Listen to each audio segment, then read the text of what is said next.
एक दिन दरबार लगा हुआ था। शहंशाह जलालुद्दीन मोहम्मद अकबर अपने सिंहासन पर विराजमान थे। सभी मंत्रीगण अपनी अपनी जगह पर बैठे थे। दरबार में सब कुछ सामान्य चल रहा था। तभी शहंशाह अकबर के मन में एक शरारत सूझी। उन्होंने बीरबल की ओर देखा, जो हमेशा की तरह शांत बैठे थे। अकबर ने एक रहस्यमयी मुस्कान के साथ कहा, बीरबल, हमने तुम्हारी बुद्धिमानी के कई किस्से सुने और देखे हैं। तुम हर मुश्किल सवाल का जवाब दे देते हो और हर पहेली को सुलझा देते हो। लेकिन आज हम तुम्हारी वफादारी और साहस की परीक्षा लेना चाहते हैं। पूरा दरबार चौंकन्ना हो गया। बादशाह आज कौन सी नई चुनौती देने वाले थे? बीरबल ने अदब से सिर झुकाया। हुक्म कीजिए जहांपना, आपका हर हुक्म सर, आंखों पर। अकबर अपनी गद्दी से उठे और दरबार में टहलते हुए बोले, हम चाहते हैं कि कल तुम दरबार में आओ, लेकिन एक शर्त पर। तुम न तो मर्द के लिबास में आओगे और न ही औरत के लिबास में। तुम न पैदल आओगे और न ही किसी सवारी पर, और तुम न दिन के उजाले में आओगे और न ही रात के अंधेरे में। यह सुनकर पूरे दरबार में सन्नाटा छा गया। ये कैसी शर्तें थी? ये तो सरासर नामुमकिन था। न मर्द का लिबास, न औरत का। तो फिर इंसान पहनेगा क्या? न पैदल, न सवारी पर। तो फिर दरबार तक पहुंचेगा कैसे? न दिन में, न रात में। तो फिर आएगा किस वक्त? ख्वाजा सरा और बीरबल से जलने वाले दूसरे दरबारी मन खुशी से झूम उठे। उन्हें लगा कि इस बार बीरबल बुरी तरह फंस गए हैं। ये एक ऐसा जाल था जिससे निकलना नामुमकिन था। अगर बीरबल कोई भी एक शर्त तोड़ते तो बादशाह का हुक्म न मानने के जुर्म में उन्हें सजा मिलती, और अगर वो दरबार में नहीं आते तो उन्हें कायर मान लिया जाता।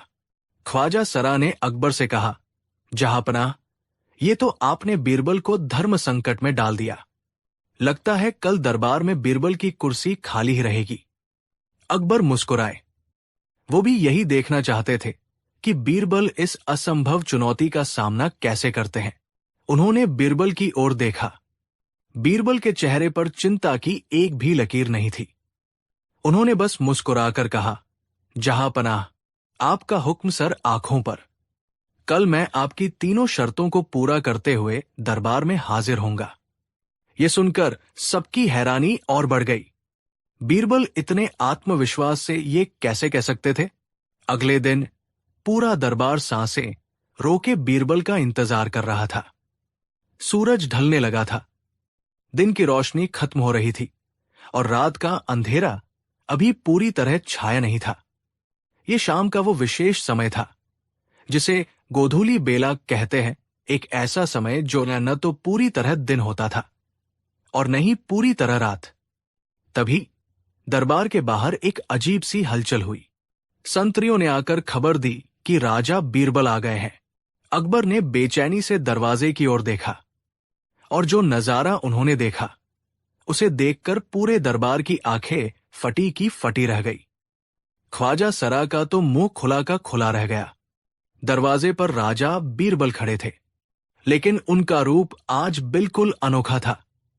उन्होंने न तो मर्दों वाला अंगरखा पायजामा पहना था और न ही औरतों वाली साड़ी या लहंगा चोली।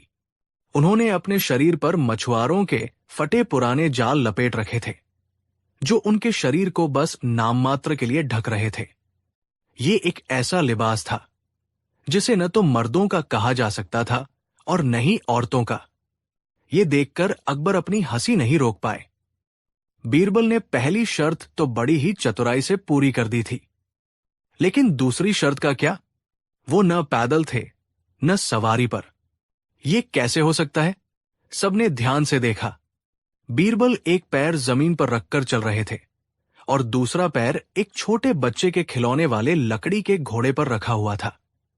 इस तरह वो न तो पूरी तरह पैदल थे, क्योंकि उनका एक पैर घोड़े पर था, और न ही पूरी तरह सवारी पर थे, क्योंकि उनका दूसरा पैर जमीन पर था। वो एक अजीब तरीके से लंगड़ाते हुए दरबार की ओर बढ़ रहे थे। ये देखकर तो अकबर समेत पूरा दरबार ठाके मारकर हंस पड़ा। बीरबल ने दूसरी शर्त भी अपनी अनोखी बुद्धि से पूरी कर दी थी।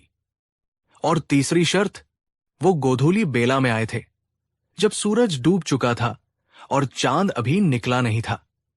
ये वो समय था जो न दिन था और न ही रात। इस तरह बीरबल ने बादशाह की तीनों असंभव शर्तों को एक साथ पूरा कर दिया था। ख्वाजा सरा और उनके साथियों के चेहरे शर्म से झुक गए थे। अकबर अपनी गद्दी से उतरे और बीरबल को गले लगा लिया। मान गए बीरबल, मान गए। तुम्हारी बुद्धि का कोई मुकाबला नहीं। तुमने एक बार फिर साबित कर दिया कि दुनिया में कोई भी काम नामुमकिन नहीं होता, बस उसे करने का सही तरीका पता होना चाहिए। यह किस्सा तो यही खत्म हो जाता है, लेकिन असली कहानी तो अब शुरू होती है, जो बीरबल के घाघरा पहनने से जुड़ी है। इस घटना के कुछ महीने बाद अकबर ने दरबार में एक और घोषणा की, जो बीरबल को नीचा दिखाने की एक और कोशिश थी। लेकिन इस बार मामला थोड़ा गंभीर था। अकबर ने ऐलान किया, हमने फैसला किया है कि हमारी सल्तनत में हर अपराध के लिए सजा तय की जाएगी, और वो सजा सबके लिए बराबर होगी, चाहे वो आम इंसान हो या कोई बड़ा मंत्री। सबने इस बात का समर्थन किया। अकबर ने आगे कहा, और आज हम एक नया कानून बनाते हैं। अगर कोई भी शख्स, चाहे वो कोई भी हो, यमुना नदी में कमर से नीचे पानी में भीगा हुआ पाया गया, तो उसे 100 सोने की मोहरों का जुर्माना देना होगा। ये एक बहुत ही अजीब कानून था। यमुना नदी में तो रोज हजारों लोग नहाते थे, कपड़े धोते थे और पानी भरते थे। ये कानून तो उन सब पर लागू होता। दरबारियों ने हिम्मत करके पूछा, जहांपनाह, ये कैसा कानून है? इससे तो गरीब प्रजा मारी जाएगी। अकबर ने एक शातिर मुस्कान के साथ बीरबल की ओर देखते हुए कहा, कानून तो कानून है, ये सबके लिए है। और हां, अगर कोई ये जुर्माना नहीं दे पाया, तो उसे सजा के तौर पर पूरे शहर में महिलाओं का घाघरा पहनकर घूमना होगा। अब सबको समझ आया कि ये जाल बीरबल के लिए बिछाया गया था। बीरबल का घर यमुना नदी के किनारे ही था, और वो रोज सुबह यमुना में स्नान करने जाते थे। अकबर जानते थे कि बीरबल अपनी आदत नहीं छोड़ेंगे, और जैसे ही वो स्नान करने जाएंगे, उन्हें पकड़ लिया जाएगा। या तो उन्हें 100 मोहरें देनी होंगी, या फिर अपनी इज्जत का फालूदा करवाना होगा। ख्वाजा सरा बहुत खुश हुए। उन्हें लगा कि अब बीरबल की इज्जत मिट्टी में मिलना तय है। बीरबल सब कुछ समझ रहे थे। वो जानते थे कि ये सीधी सीधी उन्हें अपमानित करने की साजिश है, लेकिन उन्होंने कोई विरोध नहीं किया, बस मुस्कुराकर सिर झुका दिया। अगली सुबह, जैसा कि अकबर ने सोचा था, बीरबल यमुना किनारे पहुंचे। शाही पहरेदार पहले से ही झाड़ियों में छिपे हुए थे। बीरबल ने अपने कपड़े उतारे, और जैसे ही उन्होंने यमुना के पानी में कदम रखा और पानी उनकी कमर तक आया, पहरेदार बाहर निकल आए। राजा बीरबल, आपको गिरफ्तार किया जाता है, पहरेदारों के सरदार ने कहा। आपने शहंशाह का कानून तोड़ा है। अब या तो 100 सोने की मोहरें दीजिए, या फिर सजा के लिए तैयार हो जाइए। बीरबल ने जरा भी हैरानी नहीं दिखाई। उन्होंने शांत भाव से कहा, हम अपराधी हैं, तो सजा तो भुगतनी ही पड़ेगी। हमारे पास वो मोहरें नहीं हैं। हम दूसरी सजा के लिए तैयार हैं। ये सुनकर पहरेदार हैरान रह गए। बीरबल जैसा इज्जतदार आदमी घाघरा पहनकर शहर में घूमेगा? उन्हें यकीन नहीं हुआ। उन्होंने बीरबल को पकड़ा और सीधे दरबार में ले गए। दरबार खचाखच भरा हुआ था। अकबर सिंहासन पर बैठे थे, और उनके चेहरे पर एक विजयी मुस्कान थी। ख्वाजा सरा और बाकी दुश्मन भी बीरबल का तमाशा देखने के लिए बेताब थे। तो बीरबल, अकबर ने मजाकिया अंदाज में कहा, आज तुम कानून के शिकंजे में आ ही गए। अब बोलो, जुर्माना दोगे या सजा कबूल है? बीरबल ने हाथ जोड़कर कहा, जहांपनाह, मैं अपनी गलती मानता हूं। मुझसे कानून टूटा है। मैं जुर्माना देने में असमर्थ हूं, इसलिए मैं सजा भुगतने को तैयार हूं। मुझे घाघरा पहनाया जाए। यह सुनकर पूरे दरबार में कानाफूसी शुरू हो गई। बीरबल का ऐसा अपमान। अकबर ने इशारा किया। एक दासी महिलाओं वाला एक लंबा, रंगीन घाघरा लेकर आई। बीरबल ने बिना किसी झिझक के उसे पहना। दरबारियों ने अपनी हंसी रोकने की बहुत कोशिश की, लेकिन कुछ लोग दबी जबान में हंस ही पड़े। बीरबल उस लिबास में बहुत अजीब लग रहे थे। ठीक है, अकबर ने कहा, अब इस लिबास में पूरे शहर का एक चक्कर लगा कर आओ, ताकि सबको सबक मिले कि कानून तोड़ने का अंजाम क्या होता है। बीरबल सिर झुकाकर दरबार से बाहर चले गए। उनके पीछे पीछे पहरेदारों की एक टोली भी थी। ख्वाजा सरा की खुशी का कोई ठिकाना नहीं था। आज तो बीरबल की सारी हैकड़ी निकल गई। उन्होंने अपने साथी से कहा, अब वो किसी को मुंह दिखाने लायक नहीं रहेगा। अकबर भी मन ही मन बहुत प्रसन्न थे। उन्हें लगा कि आज उन्होंने बीरबल को पूरी तरह से मात दे दी है। लेकिन वो ये नहीं जानते थे कि बीरबल ने जो घाघरा पहना था वो उनकी हार का नहीं, बल्कि उनकी जीत की एक बहुत बड़ी चाल का हिस्सा था। बीरबल शहर में घूमने लगे। लोग उन्हें इस अजीब लिबास में देखकर हैरान थे। कुछ हंस रहे थे, कुछ को उन पर तरस आ रहा था। बीरबल चुपचाप चलते रहे। वो सीधे उस घाट की ओर गए जहां शाही घराने की महिलाएं, रानियां और राजकुमारियां स्नान करने आती थी। उस समय शहंशाह अकबर की बेगम रानी साहिबा अपनी दासियों के साथ यमुना में स्नान कर रही थी। पानी उनकी कमर से ऊपर था। बीरबल सीधे उस घाट पर पहुंचे और जोर जोर से चिल्लाने लगे, इंसाफ, इंसाफ। शहंशाह का कानून सबके लिए बराबर होना चाहिए। पहरेदार उन्हें रोकने की कोशिश करने लगे, लेकिन बीरबल नहीं रुके। उनकी आवाज सुनकर रानी साहिबा और बाकी महिलाएं चौंक गई। उन्होंने देखा कि बीरबल महिलाओं का घाघरा पहने खड़े हैं। रानी ने एक दासी को भेजकर पूछा कि माजरा क्या है। बीरबल ने दासी को पूरी बात बताई। शहंशाह ने कानून बनाया है कि जो भी यमुना में कमर तक भीगेगा उसे 100 मोहरें देनी होंगी या घाघरा पहनना होगा। मैंने कानून तोड़ा तो मुझे ये सजा मिली, लेकिन यहां तो खुद रानी साहिबा और बाकी सब महिलाएं कानून तोड़ रही हैं। अगर कानून सबके लिए बराबर है तो इन्हें भी यही सजा मिलनी चाहिए। ये सुनकर दासी के होश उड़ गए। वो भागकर रानी के पास गई और उन्हें सब कुछ बता दिया। रानी साहिबा ये सुनकर आग बुला हो गई। एक तो बीरबल का इस तरह जनाना घाट पर आना और ऊपर से उन्हें ही सजा देने की बात करना। वो फौरन पानी से बाहर निकली और सीधे अपने महल की ओर चल दी। उनका चेहरा गुस्से से तमतमा रहा था। वो सीधे शहंशाह अकबर के दीवान खास में पहुंची, जहां अकबर अपने कुछ मंत्रियों के साथ बैठे जश्न मना रहे थे। जहां पनाह, ये क्या हो रहा है आपकी सल्तनत में? रानी ने गरज कर पूछा। अकबर अपनी बेगम को इस तरह गुस्से में देखकर घबरा गए। क्या हुआ बेगम, आप इतनी खफा क्यों हैं? रानी ने गुस्से में कहा, आपके उस चहेते बीरबल की ये हिम्मत कैसे हुई कि वो जनाना घाट पर आकर हम पर इल्जाम लगाए? और ये कैसा बेतुका कानून बनाया है आपने, जिसकी वजह से आज हमारी इज्जत पर बात आ गई है? क्या अब हम सब भी घाघरा पहनकर शहर में घूमेंगी? अब अकबर को पूरा माजरा समझ आया। बीरबल ने पासा पलट दिया था।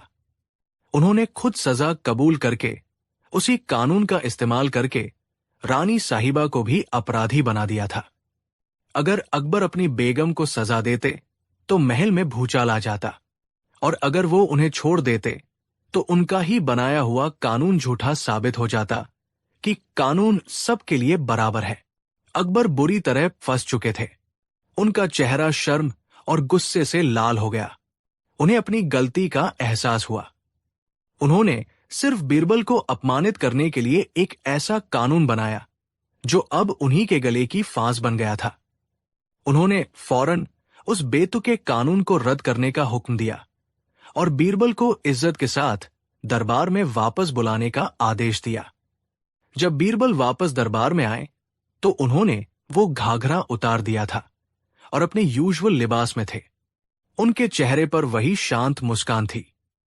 अकबर अपनी गद्दी से उतरे और बीरबल के सामने आकर बोले, हम अपनी गलती मानते हैं बीरबल। हमने तुम्हें नीचा दिखाने के लिए ये सब किया, लेकिन तुमने एक बार फिर साबित कर दिया कि बुद्धि, ताकत और पद से हमेशा बड़ी होती है।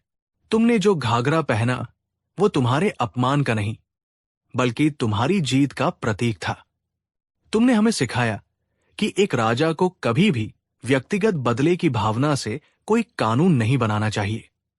उस दिन के बाद अकबर ने कभी भी बीरबल को अपमानित करने के लिए ऐसी कोई चुनौती नहीं दी, और ये कहानी इतिहास में हमेशा के लिए अमर हो गई, जो हमें सिखाती है कि कभी कभी अपमानजनक दिखने वाली चीज भी अगर सही रणनीति के साथ की जाए तो वो सम्मान और जीत का सबसे बड़ा हथियार बन सकती है। कहानी 2। ये उन दिनों की बात है जब मुगल सल्तनत का सूरज अपनी पूरी बुलंदी पर था। बादशाह अकबर के दरबार में नवरत्नों की चमक थी, लेकिन उन सब में सबसे तेज और चमकदार सितारा थे बीरबल। बीरबल की हाजिर जवाबी और न्यायप्रियता के चर्चे दूर दूर तक थे। बादशाह अकबर भी उन पर अटूट विश्वास करते थे, लेकिन जहां फूल होते हैं वहां कांटे भी होते हैं। दरबार में कुछ ऐसे भी मंत्री और सलाहकार थे जो बीरबल की इस लोकप्रियता से मन ही मन जलते थे। इन दरबारियों का सरदार था मुल्ला दो प्याजा, जो खुद को बीरबल से कम नहीं समझता था। उसे हमेशा लगता था कि बादशाह अकबर बीरबल को जरूरत से ज्यादा तवज्जो देते हैं। वो और उसके साथी हमेशा ऐसे मौके की तलाश में रहते थे जहां वे बीरबल को बादशाह की नजरों में नीचा दिखा सकें, और एक दिन उन्हें ये मौका मिल ही गया। उस दिन दरबार में एक विदेशी मेहमान आया था जो दुनिया भर की अजीबोगरीब और शानदार इमारतों का ज्ञाता था। उसने बादशाह अकबर को ऐसी ऐसी इमारतों के बारे में बताया जिनकी बनावट किसी जादू से कम नहीं थी। बादशाह अकबर उसकी बातें सुनकर बहुत प्रभावित हुए। उनके मन में भी एक ऐसी ही अद्वितीय चीज बनवाने की इच्छा जागी जो इतिहास में अमर हो जाए। बस यही वो लम्हा था जिसका मुल्ला दो प्याजा और उसके साथियों को इंतजार था। जैसे ही विदेशी मेहमान गया, मुल्ला दो प्याजा अदब से झुका और बोला, आलम पनाह, आपकी सल्तनत दुनिया की सबसे महान सल्तनत है। आपके पास जमीन पर आलीशान महल है, किले हैं, बाग है, लेकिन एक शहंशाह के तौर पर आपके पास कुछ ऐसा होना चाहिए जो किसी के पास न हो, कुछ ऐसा जो कल्पना से भी परे हो। अकबर ने उत्सुकता से कहा, साफ साफ कहो मुल्ला, तुम्हारे दिमाग में क्या चल रहा है? मुल्ला दो प्याजा ने बीरबल की ओर तिरछी नजर से देखते हुए कहा, हुजूर, जमीन पर तो हर कोई महल बनाता है। आप तो वो शहंशाह है जिसकी हुकूमत जमीन से लेकर आसमान तक है। क्यों न एक ऐसा महल बनवाया जाए जो न जमीन पर हो और न ही आसमान में। एक ऐसा महल जो जमीन और आसमान के बीच में हवा में लटका हो। यह सुनते ही पूरे दरबार में कानाफूसी शुरू हो गई। हवा में महल, ये तो पागलपन था। लेकिन बादशाह अकबर, जो अपनी शान और शौकत के लिए जाने जाते थे, इस विचार से रोमांचित हो उठे। उनकी आंखों में एक चमक आ गई। उन्होंने सोचा, हां, ये सच में एक ऐसा काम होगा जो मुझे इतिहास में अमर कर देगा। अकबर ने गर्व से कहा, वाह मुल्ला, क्या ख्याल है। ये सचमुच एक शाही विचार है, एक ऐसा महल जो हवा में झूलता हो। अद्भुत। अकबर की नजर बीरबल पर पड़ी, जो चुपचाप सब कुछ देख और सुन रहे थे। उन्होंने पूछा, बीरबल, तुम चुप क्यों हो? क्या तुम्हें यह विचार पसंद नहीं आया? क्या तुम्हें लगता है कि मुगल सल्तनत के लिए यह काम नामुमकिन है? बीरबल ने शांत भाव से जवाब दिया, आलम पनाह, आपकी सल्तनत के लिए कुछ भी नामुमकिन नहीं है, लेकिन यह काम प्रकृति के नियमों के खिलाफ है। हवा में महल बनाना संभव नहीं है। यह सुनते ही मुल्ला दो प्याजा को मौका मिल गया और वो ताना मारते हुए बोला, देखा हुजूर, मैंने कहा था ना, जब भी कोई महान और चुनौतीपूर्ण काम सामने आता है, बीरबल अपनी हार पहले ही मान लेते हैं। शायद इनकी बुद्धि अब जवाब देने लगी है। यह सुनकर अकबर के अहंकार को चोट लगी। उन्हें लगा कि बीरबल उनकी शक्ति को चुनौती दे रहा है। गुस्से और अभिमान में उन्होंने एक ऐसा फरमान सुना दिया जिसने बीरबल को एक असंभव चक्रव्यूह में फंसा दिया। बादशाह ने कठोर स्वर में कहा, बस, बहुत हुआ। हम कोई बहाना नहीं सुनना चाहते। बीरबल, ये हमारा हुक्म है। तुम्हें 3 महीने के अंदर एक ऐसा महल तैयार करवाना होगा जो जमीन और आसमान के बीच में लटका हो। अगर तुम ये काम नहीं कर पाए तो तुम्हें अपने सलाहकार का पद हमेशा के लिए छोड़ना होगा और ये मानना होगा कि तुम इस दरबार के सबसे बुद्धिमान व्यक्ति नहीं हो। ये एक सीधी सीधी चुनौती थी। दरबारियों को यकीन था कि इस बार बीरबल का खेल खत्म हो गया। बीरबल ने बादशाह का हुक्म सुना। एक पल के लिए उनकी आंखें बंद हुई और फिर उन्होंने शांत भाव से सिर झुकाकर कहा, जो हुक्म जहां अपना। मुझे इस काम के लिए कुछ मोहलत, 1 लाख सोने की मोहरें और कुछ कारीगरों की आवश्यकता होगी। बादशाह ने कहा, मंजूर है। तुम्हें जो चाहिए शाही खजाने से मिलेगा।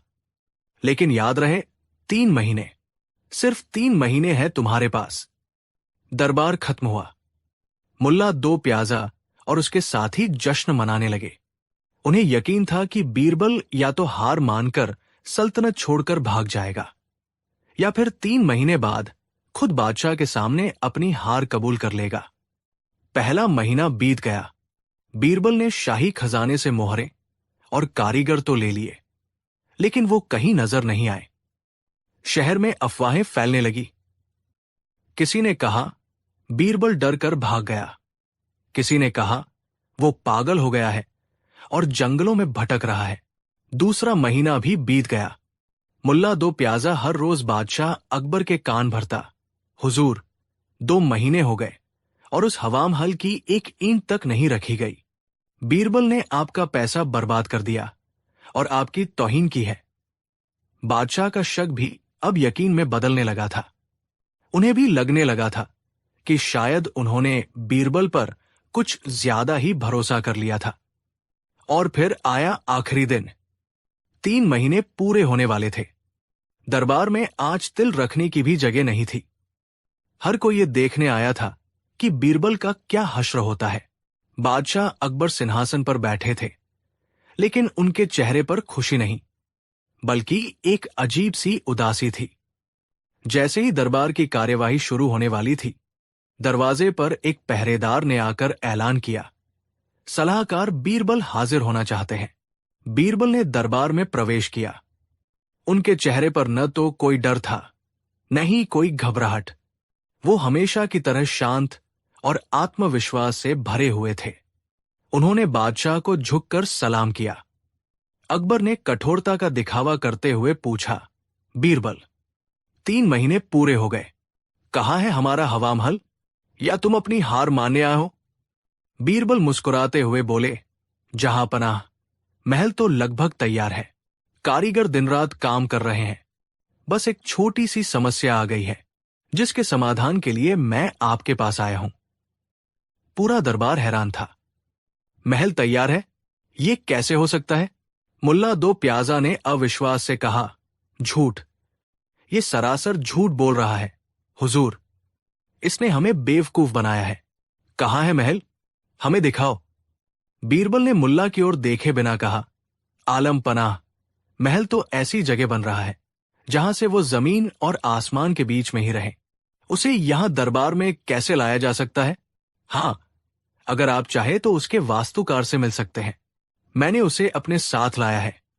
अकबर ने हैरानी से पूछा, वास्तुकार? कौन है वो? पेश किया जाए। बीरबल ने इशारा किया। 2 सिपाही एक बड़ा सा खूबसूरत सोने का पिंजरा लेकर अंदर आए, जिसे एक रेशमी कपड़े से ढका गया था। दरबार में मौजूद हर व्यक्ति की सांसें थम गई। बीरबल ने धीरे से पिंजरे के ऊपर से रेशमी कपड़ा हटाया। अंदर एक खूबसूरत तोता बैठा था। दरबार में हंसी का फव्वारा छूट गया। मुल्ला दो प्याजा जोर जोर से हंसने लगा और बोला, हाँ हाँ, देखा हुजूर, मैंने कहा था ना, ये पागल हो गया है। 3 महीने, 1 लाख मोहरे। और नतीजा? एक तोता। ये तोता बनाएगा आपका हवाम हल? ये आपका और पूरे दरबार का अपमान है, हुजूर। इसे सख्त से सख्त सजा मिलनी चाहिए। अकबर का चेहरा भी गुस्से से लाल हो गया। उन्हें लगा कि बीरबल ने उनके साथ बहुत भद्दा मजाक किया है। वो गरजते हुए बोले, बीरबल, ये क्या मजाक है? तुम्हारी हिम्मत कैसे हुई हमारे साथ ऐसा करने की? हम तुम्हें, बीरबल ने शांत भाव से अकबर की बात काटते हुए कहा, एक पल जहांपना, सजा देने से पहले कम से कम अपने महल के मुख्य वास्तुकार की बात तो सुन लीजिए। ये कोई आम तोता नहीं है, ये देवलोक से आया है और देवताओं के लिए महल बनाता है। इसकी एक शर्त है, अगर वो पूरी हो जाए तो आपका महल 1 हफ्ते में तैयार हो जाएगा। ये सुनकर सब फिर से चुप हो गए। अकबर ने भी हैरानी से तोते की ओर देखा। बीरबल ने पिंजरे के पास जाकर तोते से कहा, ए वास्तुकार महोदय, बादशाह सलामत को अपनी शर्त बताइए। एक पल की खामोशी के बाद तोते ने अपनी मीठी लेकिन साफ आवाज में बोलना शुरू किया, आलमपना, सलाम, आपका महल आसमान में बनना शुरू हो गया है। जगह चुन ली गई है, नींव भी रखी जा चुकी है। लेकिन हम देवताओं की एक समस्या है। हम देवलोक के कारीगर जमीन की बनी कोई भी चीज इस्तेमाल नहीं करते। हमें महल बनाने के लिए ईंट, पत्थर, चूना, लकड़ी और पानी, ये सब सामान यही आसमान में चाहिए। आप बस किसी तरह ये सारा सामान हम तक ऊपर आसमान में पहुंचा दीजिए, आपका महल तैयार हो जाएगा। जैसे ही तोते ने अपनी बात खत्म की, पूरे दरबार में मौत जैसा सन्नाटा छा गया। 1 पल, 2 पल, और फिर बादशाह अकबर के चेहरे पर आई मुस्कान धीरे धीरे एक जोरदार ठहाके में बदल गई। अब सबको बीरबल की चतुराई समझ में आई। बीरबल ने बादशाह के असंभव सवाल का जवाब एक और असंभव शर्त से दिया था। उन्होंने ये नहीं कहा कि काम नहीं हो सकता, उन्होंने कहा, काम हो जाएगा, बस आप सामान ऊपर भिजवा दीजिए। अब गेंद बादशाह अकबर के पाले में थी। अगर इंसान जमीन से आसमान में सामान नहीं भेज सकता, तो फिर वो हवा में महल बनाने की उम्मीद कैसे कर सकता है?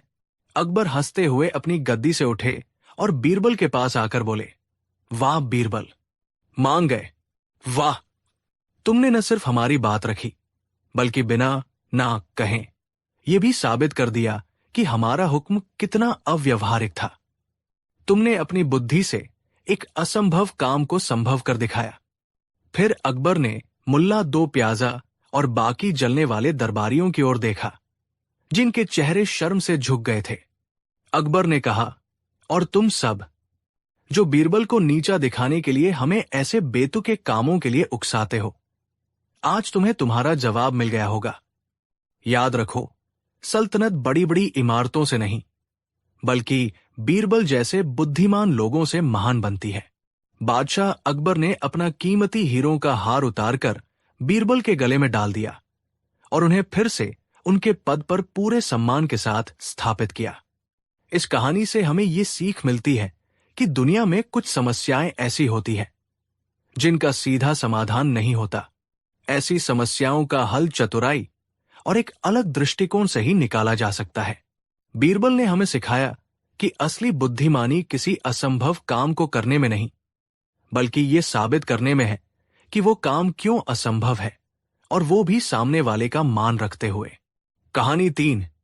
एक दिन दरबार लगा हुआ था। दूर दूर से फरियादी अपनी अर्जियां लेकर आए थे और शहंशाह अकबर अपने नवरत्नों के साथ बैठकर मामलों को सुलझा रहे थे। माहौल गंभीर था, लेकिन जैसे ही सारे मामले निपट गए, शहंशाह का मिजाज कुछ खुशगवार हुआ। उन्होंने अपने दरबारियों की ओर देखकर एक हल्की मुस्कान के साथ कहा, आज हमारा मन प्रसन्न है। कहो, दरबार में कोई नई चर्चा है? दरबारी, जो हमेशा बादशाह को खुश करने का मौका ढूंढते थे, उनकी तारीफों के पुल बांधने लगे। एक मंत्री ने कहा, जहां पनाह, आपकी हुकूमत में परिंदा भी पर नहीं मार सकता। आपकी इज्जत और आपका खौफ ऐसा है कि हवा भी आपके हुक्म के बिना अपना रुद्र नहीं बदलती। दूसरे ने चापलूसी की हद पार करते हुए कहा, आलम पनाह, क्या हवा, क्या परिंदा, किसी की क्या मजाल जो आपकी शान में गुस्ताखी करने की सोच भी सके। आपकी इन शाही मूंछों को छूने का ख्याल भी अगर किसी के दिल में आ जाए, तो यकीनन उसकी गर्दन धड़ से अलग कर दी जानी चाहिए। ये सुनकर अकबर का सीना गर्व से और चौड़ा हो गया। उन्हें अपनी मूंछों पर हमेशा से गुमान था, और आज दरबारियों की बातों ने उस गुमान को अभिमान में बदल दिया। उन्होंने अपनी मूंछों पर ताव देते हुए एक शाही ऐलान कर दिया, एक ऐसा ऐलान जो आगे चलकर उनके लिए ही एक बड़ी मुसीबत बनने वाला था। आज हम शहंशाह हिंद इस भरे दरबार में ये ऐलान करते हैं। अकबर ने अपनी बुलंद आवाज में कहा कि जिस किसी ने भी हमारी इन मूंछों को छूने या खींचने की जुर्रत की, उसे बिना किसी सुनवाई के सीधे मौत की सजा दी जाएगी। यह हमारा शाही फरमान है और इसे पत्थर की लकीर समझा जाए। पूरे दरबार में सन्नाटा छा गया। बादशाह का यह हुक्म सुनकर हर कोई कांप गया। मौत की सजा, वो भी बिना किसी सुनवाई के। ये एक बहुत ही सख्त और खतरनाक ऐलान था। सबने सिर झुकाकर बादशाह के हुक्म को तस्लीम किया। लेकिन उस दरबार में एक शख्स ऐसा भी था जिसके चेहरे पर न तो खौफ था और न ही हैरानी। वो थे अकबर के सबसे करीबी दोस्त और सलाहकार राजा बीरबल। बीरबल जानते थे कि बादशाह ने ये ऐलान गुस्से और अभिमान में आकर किया है। एक राजा का वचन कानून होता है, लेकिन जब वचन ही अहंकार की नींव पर टिका हो तो वो कभी भी ढह सकता है। बीरबल ने मन ही मन सोचा, जहां पनाह ने बहुत बड़ी गलती कर दी है। उन्हें यह सबक सिखाना ही होगा कि एक शासक का वचन सोच समझ कर दिया जाना चाहिए, वरना वो खुद अपने ही शब्दों के जाल में फंस सकता है। दिन बीतते गए। बादशाह अपने ऐलान को लगभग भूल चुके थे, लेकिन बीरबल नहीं भूले थे। वो सही मौके का इंतजार कर रहे थे ताकि बादशाह को उनकी गलती का एहसास भी हो जाए और उनकी शान में कोई कमी भी ना आए। कुछ हफ्तों बाद बीरबल ने अपनी योजना पर काम करना शुरू किया। वो जानते थे कि बादशाह की मूंछ खींचने की हिम्मत किसी दरबारी या आम इंसान में तो हो ही नहीं सकती। उन्हें एक ऐसे शख्स की जरूरत थी जिसे बादशाह चाहकर भी सजा न दे सके, और ऐसा शख्स पूरी सल्तनत में सिर्फ एक ही था, बादशाह का अपना खून, उनका लाडला पोता शहजादे सलीम का छोटा बेटा। एक शाम बीरबल शहंशाह के निजी महल में पहुंचे। उन्होंने देखा कि छोटा शहजादा अपने दादा अकबर के साथ खेल रहा था।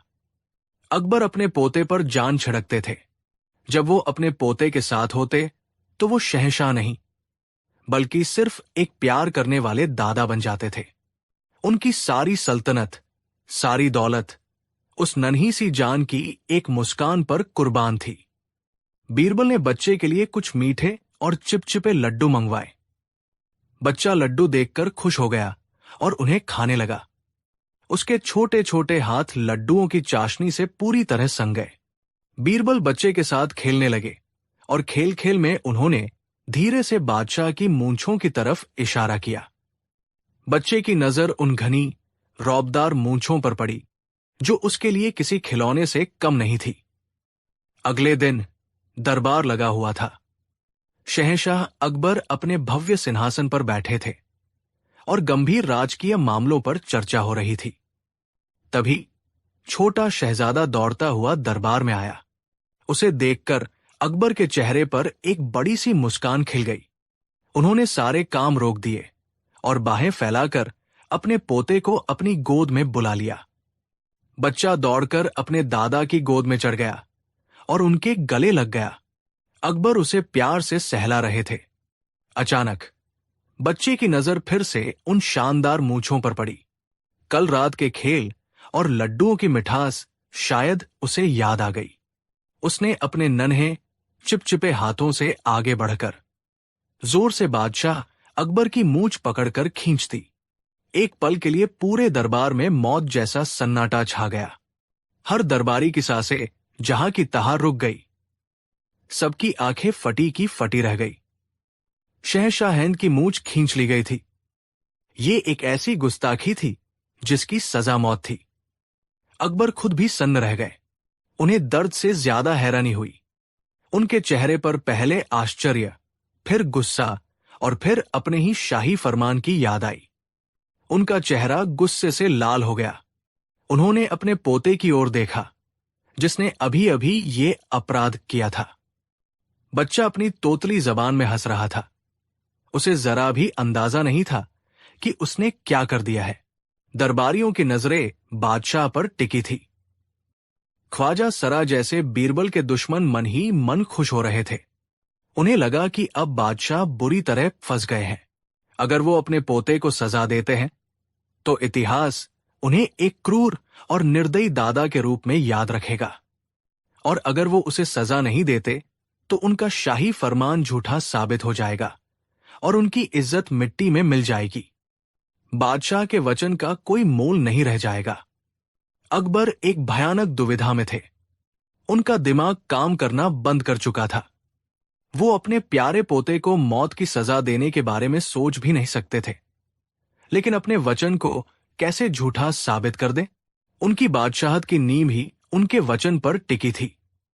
तभी उस खामोशी को चीरती हुई एक शांत और आत्मविश्वास से भरी आवाज गूंजी। वो आवाज बीरबल की थी। जहां पनाह, बीरबल ने अदब से सिर झुकाकर कहा, दरबार में जो हुआ वो अभूतपूर्व है।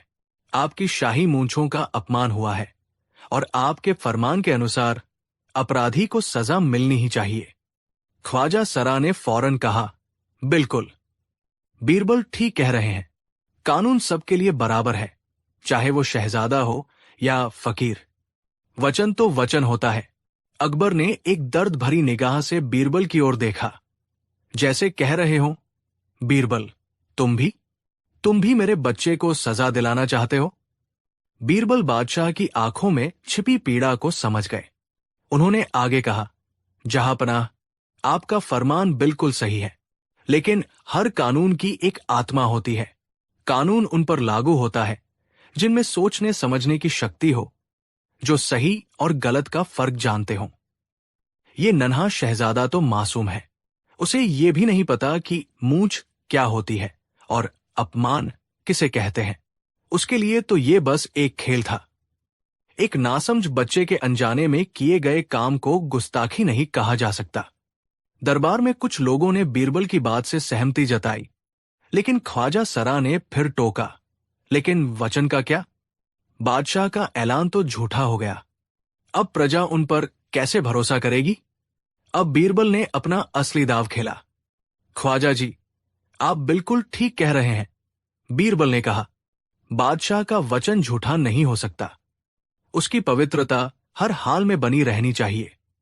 अपराधी यानी शहजादे को तो सजा नहीं दी जा सकती क्योंकि वो निर्दोष है, लेकिन इस पूरे मामले में एक और भी पक्ष है। सब हैरान थे कि बीरबल क्या कहना चाहते हैं। बीरबल ने आगे समझाया, जहांपनाह, आपका वचन था कि जो कोई आपकी मूंछ खींचेगा उसे सजा मिलेगी।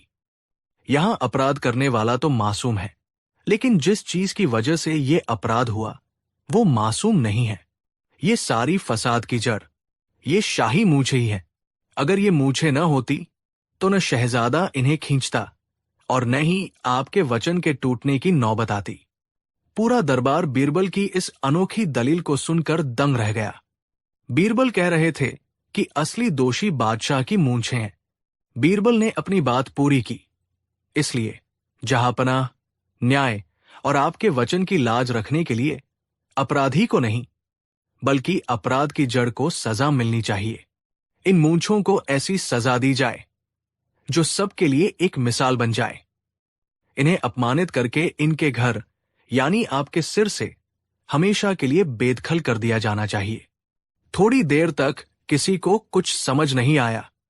फिर अचानक एक दरबारी को बीरबल की बात का मतलब समझ आया और वो अपनी हंसी नहीं रोक सका। बीरबल का सुझाव था कि बादशाह अपनी मूंछें मुंडवा दे, लेकिन बीरबल यही नहीं रुके। उन्होंने इसे और नाटकीय बना दिया। सिर्फ मूंछें ही क्यों, जहांपनाह, ये बाल जो इन मूंछों के रिश्तेदार हैं, इन्हें भी साथ में सजा मिलनी चाहिए। न्याय पूरा होना चाहिए। आपको अपना सिर मुंडवा लेना चाहिए। अब पूरा दरबार सकते में आ गया। शहंशाह अकबर, जिनकी शान उनकी मूंछें और उनके बाल थे, उन्हें अपना सिर मुंडवाने की सलाह दी जा रही थी। ये तो मौत की सजा से भी बड़ा अपमान था।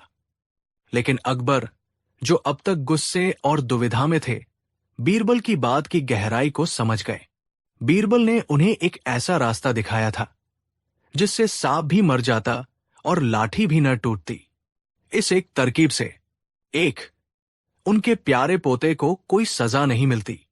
दो, उनके शाही वचन का मान भी रह जाता, क्योंकि अपराध की जड़ को सजा मिल रही थी। तीन, और सबसे बढ़कर उन्हें खुद एक बहुत बड़ा सबक मिल रहा था कि अभिमान में आकर कभी कोई ऐसा वचन नहीं देना चाहिए जो खुद के लिए ही मुसीबत बन जाए। अकबर ने एक गहरी सांस ली। उनके चेहरे से गुस्सा गायब हो चुका था और उसकी जगह एक हल्की सी मुस्कान ने ले ली थी। वो समझ गए थे कि बीरबल ने एक बार फिर अपनी बुद्धिमानी से उन्हें बचा लिया है। उन्होंने सिंहासन से खड़े होकर ऐलान किया, बीरबल ने जो कहा है वो बिल्कुल सही है। हमारे वचन का मान रखा जाएगा। नाई को बुलाया जाए।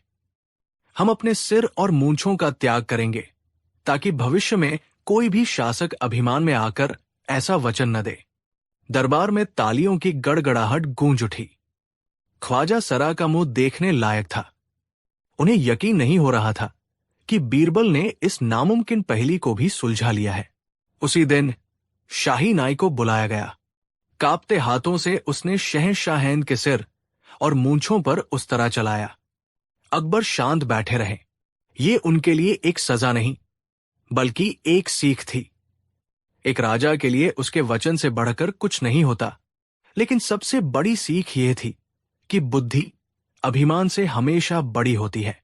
और इस तरह एक बच्चे की मासूम शरारत और बीरबल की चतुराई की वजह से शहंशाह अकबर को अपना सिर मुंडवाना पड़ा।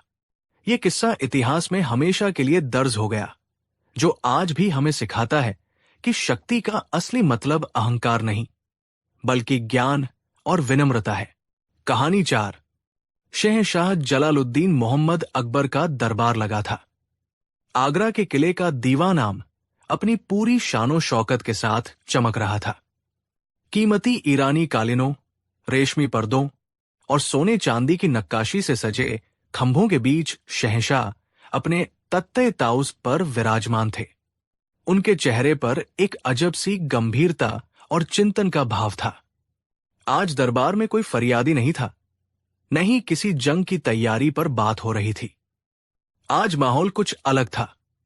बादशाह ने अपने नवरत्नों और बाकी दरबारियों पर एक नजर डाली और एक ऐसा सवाल पूछा जिसने पूरे दरबार में एक गहरी खामोशी पैदा कर दी। हमारे जहन में एक सवाल कौंध रहा है, अकबर ने अपनी बुलंद आवाज में कहा। एक राजा के पास सब कुछ होता है, बेहिसाब दौलत, लाखों की फौज, वफादार प्रजा और एक विशाल साम्राज्य। कोई भी ताकत उसे झुका नहीं सकती। लेकिन हम जानना चाहते हैं कि ऐसी कौन सी एक चीज है जो एक शक्तिशाली राजा को भी सड़क पर लाकर भिखारी बना सकती है। एक ऐसी चीज जो उसकी सल्तनत, उसकी शान, उसका सब कुछ छीन सकती है। यह सवाल एक पहेली जैसा था, लेकिन इसमें एक गहरी चेतावनी भी छिपी थी। दरबार में मौजूद हर मंत्री और सलाहकार सोच में पड़ गया। एक अमीर मंत्री जो अपनी दौलत के लिए जाना जाता था, खड़ा हुआ और बोला, आलमपना, मेरे ख्याल से वो चीज है कर्ज। अगर एक राजा पर कर्ज का बोझ बंध जाए तो उसकी सल्तनत बिक सकती है और वो भिखारी बन सकता है। अकबर ने सिर हिलाया। नहीं, एक राजा अपनी प्रजा पर कर लगाकर या अपनी जमीन का एक हिस्सा बेचकर कर्ज चुका सकता है। ये उसे कमजोर कर सकता है, पर भिखारी नहीं बना सकता। सेनापति ने अपनी तलवार पर हाथ रखते हुए कहा, जहां पनाह, वो चीज है जंग में हार।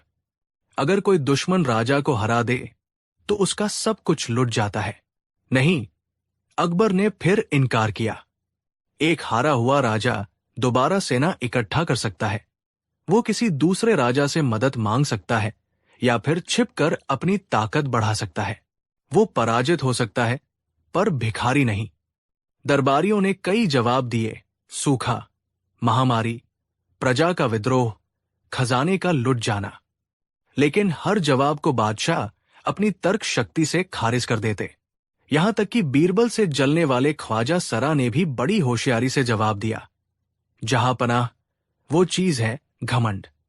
अहंकार राजा की बुद्धि हर लेता है और उसे विनाश की ओर ले जाता है। ये जवाब बादशाह को लगभग सही लगा, लेकिन फिर भी उन्हें पूरी तसल्ली नहीं हुई। उन्होंने कहा, घमंड विनाश का कारण जरूर है, लेकिन वो एक आदत है, कोई एक चीज नहीं। हम उस एक चीज के बारे में जानना चाहते हैं जो ये सब करवाती है। जब कोई भी सही जवाब नहीं दे पाया तो सबकी नजरें उस शख्स पर जाकर टिकी जो अब तक खामोशी से सब सुन रहा था और मुस्कुरा रहा था। वो थे राजा बीरबल। अकबर ने बीरबल की ओर देखकर कहा, बीरबल, लगता है इस पहेली का हल तुम्हारे ही पास है। बताओ, तुम्हारे हिसाब से वो कौन सी चीज है जो एक राजा को भी कंगाल कर सकती है? बीरबल अपनी जगह से उठे, अदब से सिर झुकाया और बोले, जहां पनाह, वो चीज न तो तलवार से कटती है, न आग में जलती है। वो दिखती नहीं, पर उसका असर दुनिया की किसी भी ताकत से ज्यादा होता है। वो चीज है बुरी सलाह।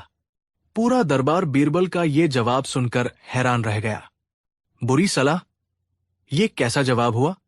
ख्वाजा सरा ने फौरन तंज कसा, वाह बीरबल वाह, क्या जवाब दिया है। एक सलाह भला कैसे एक सल्तनत को तबाह कर सकती है? राजा की अपनी भी तो कोई अक्ल होती है। अकबर भी बीरबल के जवाब से संतुष्ट नहीं थे। उन्होंने कहा, बीरबल, अपनी बात को साबित करो। हमें यकीन नहीं होता कि सिर्फ एक गलत सलाह एक राजा को भिखारी बना सकती है। ये नामुमकिन लगता है। बीरबल ने मुस्कुराते हुए कहा, जहां पनाह, अगर आप इजाजत दें तो मैं इसे सिर्फ कहकर नहीं बल्कि करके दिखा सकता हूं। करके दिखा सकते हो? अकबर ने हैरानी से पूछा, कैसे? बीरबल ने कहा, मुझे सिर्फ 1 महीने के लिए सल्तनत चलाने का पूरा अधिकार दे दीजिए। आप बादशाह बने रहेंगे, हुक्म भी आपके ही नाम से जारी होंगे। लेकिन हुक्म क्या होगा, ये सलाह मैं दूंगा। 1 महीने के अंदर मैं आपको ये दिखा दूंगा कि एक बुरी सलाह क्या क्या कर सकती है। बस आपको मेरी हर सलाह को बिना सवाल किए मानना होगा।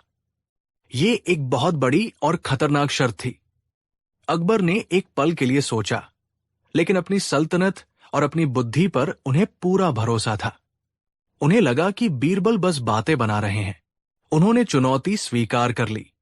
ठीक है बीरबल, अकबर ने ऐलान किया, आज से 1 महीने तक तुम हमारे मुख्य सलाहकार होगे और तुम्हारी हर सलाह मानी जाएगी। लेकिन याद रहे, अगर सल्तनत का कोई बड़ा नुकसान हुआ तो तुम्हारी गर्दन भी नहीं बचेगी। बीरबल ने यह शर्त भी मान ली। अगले दिन से बीरबल का खेल शुरू हुआ।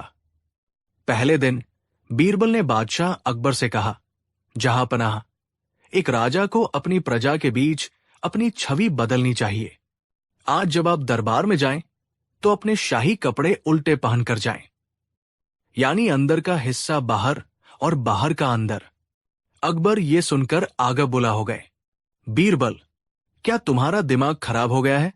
हम शहंशाह हिंद हैं, कोई मसखरे नहीं। बीरबल ने याद दिलाया, आपको मेरी हर सलाह माननी होगी, जहां पनाह। मजबूरन अकबर ने अपने कीमती शाही लिबास को उल्टा पहना।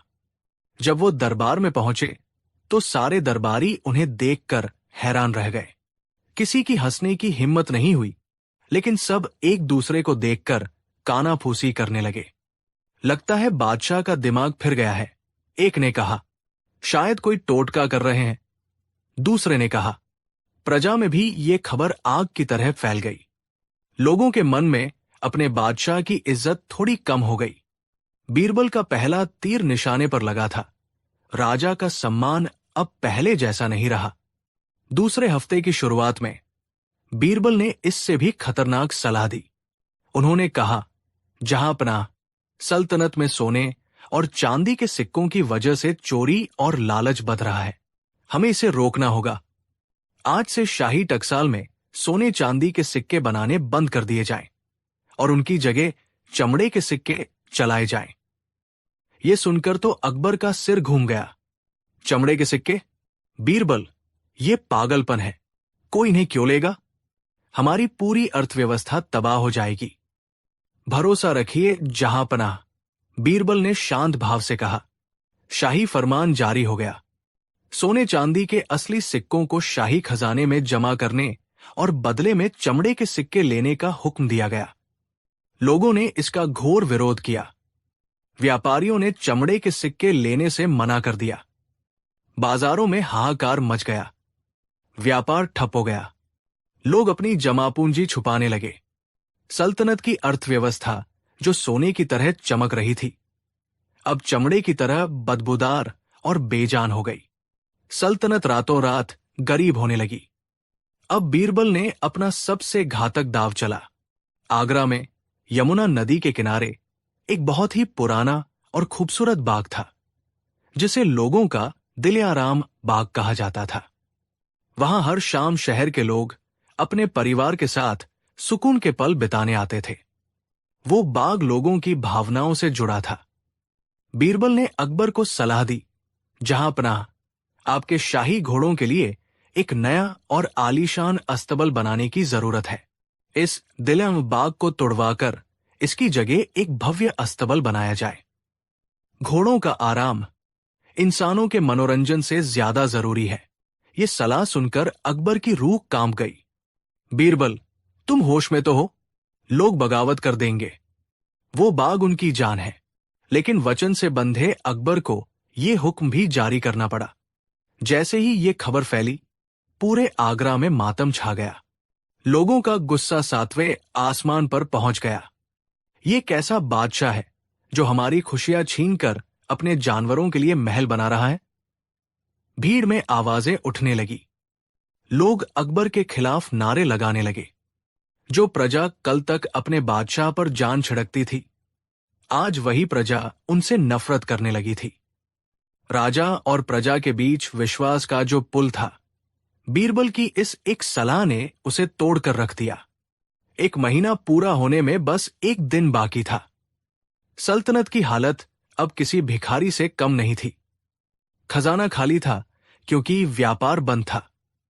प्रजा भूखी और गुस्से में थी।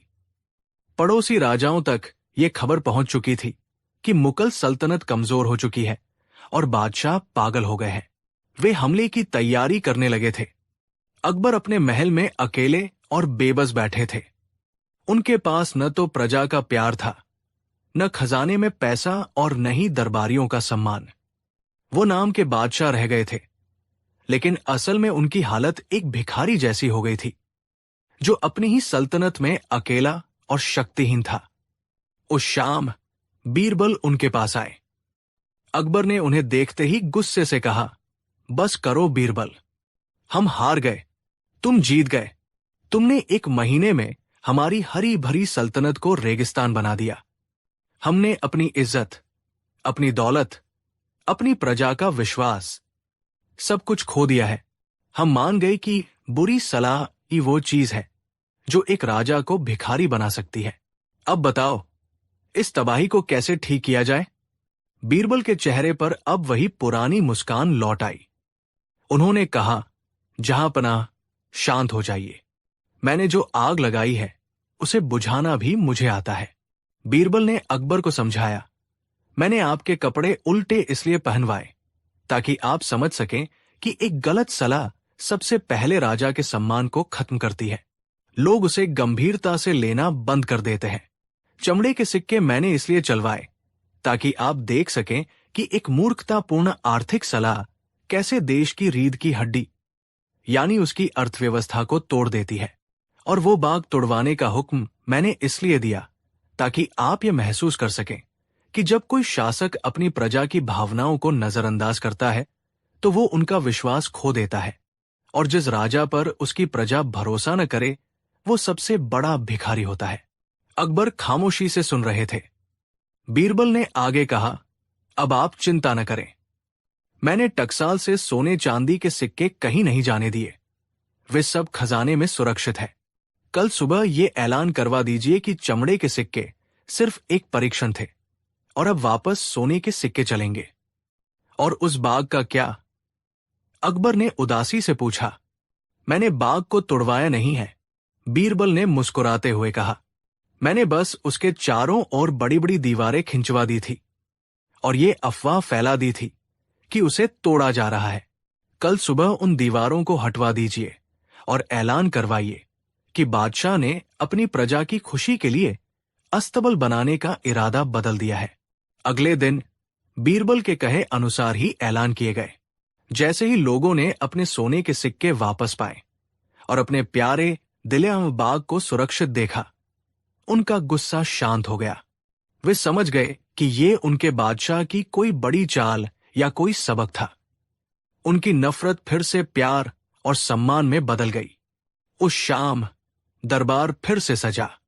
अकबर ने भरे दरबार में खड़े होकर कहा, आज हम बीरबल की वजह से एक बहुत बड़ा सबक सीखे हैं। एक राजा की असली ताकत उसकी फौज या खजाने में नहीं, बल्कि उसके सलाहकारों की बुद्धि में होती है। एक अच्छी सलाह एक छोटी सल्तनत को भी महान बना सकती है और एक बुरी सलाह एक महान शहंशाह को भी भिखारी बना सकती है। उन्होंने बीरबल को बेशकीमती हीरों का हार इनाम में दिया और कहा, बीरबल, तुम सिर्फ हमारे सलाहकार नहीं, बल्कि हमारी सल्तनत के सबसे बड़े खजाने हो। यह कहानी इतिहास में हमेशा के लिए अमर हो गई, जो हमें यह सिखाती है कि जीवन में सही सलाहकार और सही सलाह का होना किसी भी धन दौलत से कहीं ज्यादा कीमती है। कहानी 5। हिंदुस्तान की सरजमी पर जब शहंशाह जलालुद्दीन मोहम्मद अकबर का शासन था, तो उनका दरबार न सिर्फ शानो शौकत के लिए बल्कि इंसाफ के लिए भी पूरी दुनिया में मशहूर था। बड़े बड़े मसले और अनसुलझी पहेलियां उनके दरबार में आती और शहंशाह के नवरत्नों में से एक राजा बीरबल अपनी असाधारण बुद्धि से उन्हें सुलझा देते थे। लेकिन एक सुबह दरबार में एक ऐसा मामला आया जिसने न सिर्फ शहंशाह अकबर बल्कि पूरे दरबार को हिलाकर रख दिया।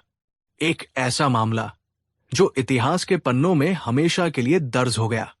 उस दिन शहंशाह अकबर अपने सिंहासन पर विराजमान थे, लेकिन उनके चेहरे पर चिंता की लकीरें साफ थी। दरबारी आपस में कानाफूसी कर रहे थे। दरबार के बीचों बीच आगरा का सबसे धनी व्यापारी सेठ हरिदास खड़ा कांप रहा था, लेकिन आज उसके चेहरे पर दौलत की चमक नहीं, बल्कि खौफ और हैरानी का अंधेरा था। उसके साथ खड़ी थी 7 औरतें, 7 औरतें जो न सिर्फ कपड़ों और गहनों में एक जैसी थी, बल्कि उनकी सूरत, उनकी आवाज, उनकी चाल ढाल, यहां तक कि उनकी पलके झपकाने का अंदाज भी एक जैसा था। और उन 7 का एक ही दावा था, मैं ही सेठ हरिदास की असली पत्नी कमला देवी हूं। अकबर ने गुस्से और हैरानी से पूछा, यह क्या मजाक है सेठ हरिदास? क्या तुमने 7 हमशक्ल बहनों से शादी कर ली है, या ये कोई जादू टोना है? दरबार का समय इस तरह की पहेलियों के लिए नहीं है। साफ साफ बताओ कि माजरा क्या है? सेठ हरिदास ने कांपते हुए हाथों को जोड़ा। उसकी आंखों में आंसू थे। जहांपना, वो बोला, मैं खुद कुछ समझ नहीं पा रहा हूं। मैं पिछले 20 सालों से अपनी पत्नी कमला के साथ सुख शांति से रह रहा हूं। हमारी एक ही पत्नी है और मैंने कभी किसी दूसरी औरत की तरफ देखा भी नहीं। कल जब मैं एक व्यापारिक यात्रा से लौटा तो मैंने घर में एक नहीं बल्कि 7 कमला को पाया। ये 7 खुद को मेरी पत्नी बता रही है। ये मेरे घर के हर कोने, हर राज और मेरी हर आदत को जानती है। मैं पागल हो जाऊंगा। जहांपना, कृपया मेरी मदद करें और मुझे मेरी असली पत्नी वापस दिलाएं। अकबर ने उन 7 औरतों को घूर कर देखा। ये वाकई अविश्वसनीय था। ऐसा लगता था मानो एक ही औरत के साथ आईने में अक्स खड़े हों। अकबर ने गरज कर कहा, तुम सब में से असली कमला कौन है? सच सच बताओ, वरना शाही दंड के लिए तैयार रहो। 7 औरतें एक साथ एक ही आवाज में बोली, जहां पनाह, मैं ही असली कमला हूं। उनकी आवाज में इतना तालमेल था कि ऐसा लगा जैसे कोई एक ही औरत बोल रही हो और बाकी सब उसकी परछाई हो। पूरा दरबार सन्न रह गया। यह कोई मामूली धोखा नहीं था, ये एक अविश्वसनीय साजिश लग रही थी। अकबर ने अपने सबसे चतुर मंत्री ख्वाजा सरा की ओर देखा। ख्वाजा सरा, जो हमेशा बीरबल से जलते थे, आगे आए और बोले, जहांपनाह, ये मामला सीधा साधा है। इन सभी से कुछ ऐसे सवाल पूछे जाए जिनका जवाब सिर्फ असली पत्नी ही दे सकती है। अकबर को यह सुझाव अच्छा लगा। ठीक है, उन्होंने कहा, तुम में से हर कोई आगे आओ और एक एक करके मेरे सवालों का जवाब दो। बताओ, सेठ हरिदास ने तुम्हें शादी पर पहला तोहफा क्या दिया था? पहली औरत आगे आई और बोली, जहांपनाह, उन्होंने मुझे सोने की एक पायल दी थी जिस पर मोर की नक्काशी थी। दूसरी औरत ने भी यही जवाब दिया। फिर तीसरी, चौथी, पांचवी, छठी और सातवीं, सबने एक ही जवाब दिया, एक ही अंदाज में। अकबर का सिर चकरा गया। उन्होंने एक और मुश्किल सवाल पूछा, सेठ हरिदास के शरीर पर ऐसा कौन सा निशान है जिसे सिर्फ उनकी पत्नी जानती है? सातों ने एक साथ जवाब दिया, उनके दाहिने कंधे पर बचपन में लगी चोट का एक गहरा तिल जैसा निशान है। यह सुनकर सेठ हरिदास की आंखें फटी की फटी रह गई।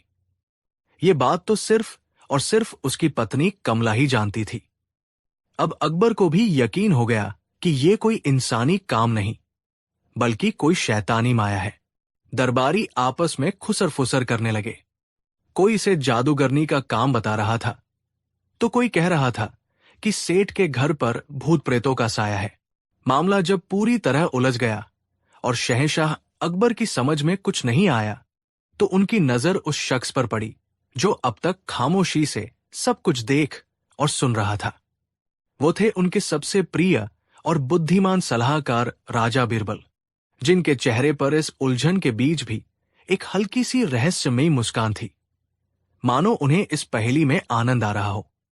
बीरबल, अकबर ने पुकारा, हम सब की अक्ल जवाब दे चुकी है। अब ये तुम्हारी जिम्मेदारी है। इस रहस्य को सुलझाओ, असली कमला को ढूंढो और इन धोखेबाजों को सजा दो। अगर तुम ये नहीं कर पाए तो हम मान लेंगे कि तुम्हारी बुद्धि को भी जंग लग गया है। ख्वाजा सरा और बाकी दरबारी मन ही मन मुस्कुराए। उन्हें लगा कि ये एक ऐसा मामला है जहां बीरबल जरूर फंसेंगे और उनकी इज्जत मिट्टी में मिल जाएगी। बीरबल अपनी जगह से उठे, शहंशाह को सलाम किया और उन सातों औरतों के पास गए। उन्होंने उन सभी को गौर से देखा, उनकी आंखों में झांका, लेकिन वहां डर या झूठ का कोई निशान नहीं था। सबके चेहरे पर आत्मविश्वास था। बीरबल ने शांत और गहरी आवाज में कहा, सेठ हरिदास, जहांपनाह और सभी दरबारीगण, ये मामला जितना पेचीदा दिख रहा है उतना है नहीं। सत्य हमेशा सूरज की तरह होता है, उसे झूठ के बादलों से ज्यादा देर तक छुपाया नहीं जा सकता। मुझे बस एक दिन का समय और इन सभी महिलाओं को मेरे साथ भेजने की इजाजत चाहिए। कल इसी समय मैं आप सबके सामने असली कमला को पेश करूंगा। अकबर ने हैरानी से पूछा, एक दिन? बीरबल, तुम एक दिन में क्या कर लोगे जो हम सब मिलकर नहीं कर पाए? बीरबल ने उत्तर दिया, जहांपनाह, कभी कभी सबसे बड़े ताले की चाबी सबसे छोटी होती है। आपको मुझ पर भरोसा रखना होगा। अकबर के पास और कोई चारा नहीं था। उन्होंने बीरबल को इजाजत दे दी। बीरबल, सेठ हरिदास और उन सातों हमशक्ल औरतों को लेकर दरबार से चले गए। ख्वाजा सरा और बाकी दरबारी एक दूसरे को देखकर मुस्कुरा रहे थे। उन्हें यकीन था कि कल बीरबल की नाकामी का तमाशा देखने को मिलेगा। बीरबल उन सातों औरतों और सेठ हरिदास को अपने निवास पर ले आए। उनके घर के बड़े से आंगन का माहौल तनावपूर्ण था। उन्होंने उनके रहने का इंतजाम किया और उन्हें आराम करने को कहा, लेकिन उन औरतों के मन में कोई बेचैनी नहीं थी। वे ऐसे व्यवहार कर रही थी जैसे ये सब उनके लिए एक खेल हो। सेठ हरिदास की हालत खराब थी। वो एक कोने में बैठकर बस अपनी किस्मत को कोस रहा था। बीरबल ने उस दिन उन औरतों से कोई सवाल नहीं पूछा। उन्होंने बस उन्हें दूर से देखा, उनके बात करने का तरीका, उनके खाने का ढंग और उनके व्यवहार को परखा। लेकिन वे इतनी माहिर थी कि उनमें कोई भी अंतर खोज पाना नामुमकिन था। वे एक साथ बोलती, एक साथ हंसती और एक साथ चुप हो जाती। शाम हो गई। बीरबल ने सेठ हरिदास को अपने पास बुलाया। सेठ जी, बीरबल ने कहा, आप निराश न हो। आपकी पत्नी आपको जरूर मिलेगी। बस मुझे एक बात बताइए, आपकी पत्नी कमला का स्वभाव कैसा है? क्या उन्हें किसी चीज से डर लगता है? सेठ हरिदास ने कुछ देर सोचा और फिर बोला, मंत्री जी, मेरी कमला बहुत साहसी और निडर है। वो एक शेरनी की तरह है, लेकिन उसे सांपों से बहुत डर लगता है। एक बार बचपन में उसे एक सांप ने काट लिया था। तब से वो सांप का नाम सुनकर भी कांपने लगती है। बीरबल की आंखों में एक चमक आ गई। उन्हें अपनी चाबी मिल चुकी थी। बहुत, उन्होंने कहा, अब आप बस देखते जाइए। अगली सुबह बीरबल ने उन 7 औरतों को एक बड़े से कमरे में बुलाया। कमरे के बीचों बीच एक बड़ा सा मिट्टी का मटका रखा हुआ था, जिसका मुंह एक कपड़े से कसकर बंधा हुआ था। कमरे में थोड़ी अंधेरा था, जिससे माहौल और भी रहस्यमय लग रहा था। 7 औरतें आकर खड़ी हो गई। उनके चेहरों पर अब भी वही आत्मविश्वास था। बीरबल ने गंभीर आवाज में घोषणा की, मैंने तुम सबको बहुत परख लिया, लेकिन तुम सबने मुझे अपनी चालाकी से हरा दिया। अब मेरे पास आखिरी रास्ता बचा है। ये कोई मामूली मटका नहीं है। इसके अंदर सत्य का नागराज है। ये एक चमत्कारी सांप है, जिसे झूठ से सख्त नफरत है।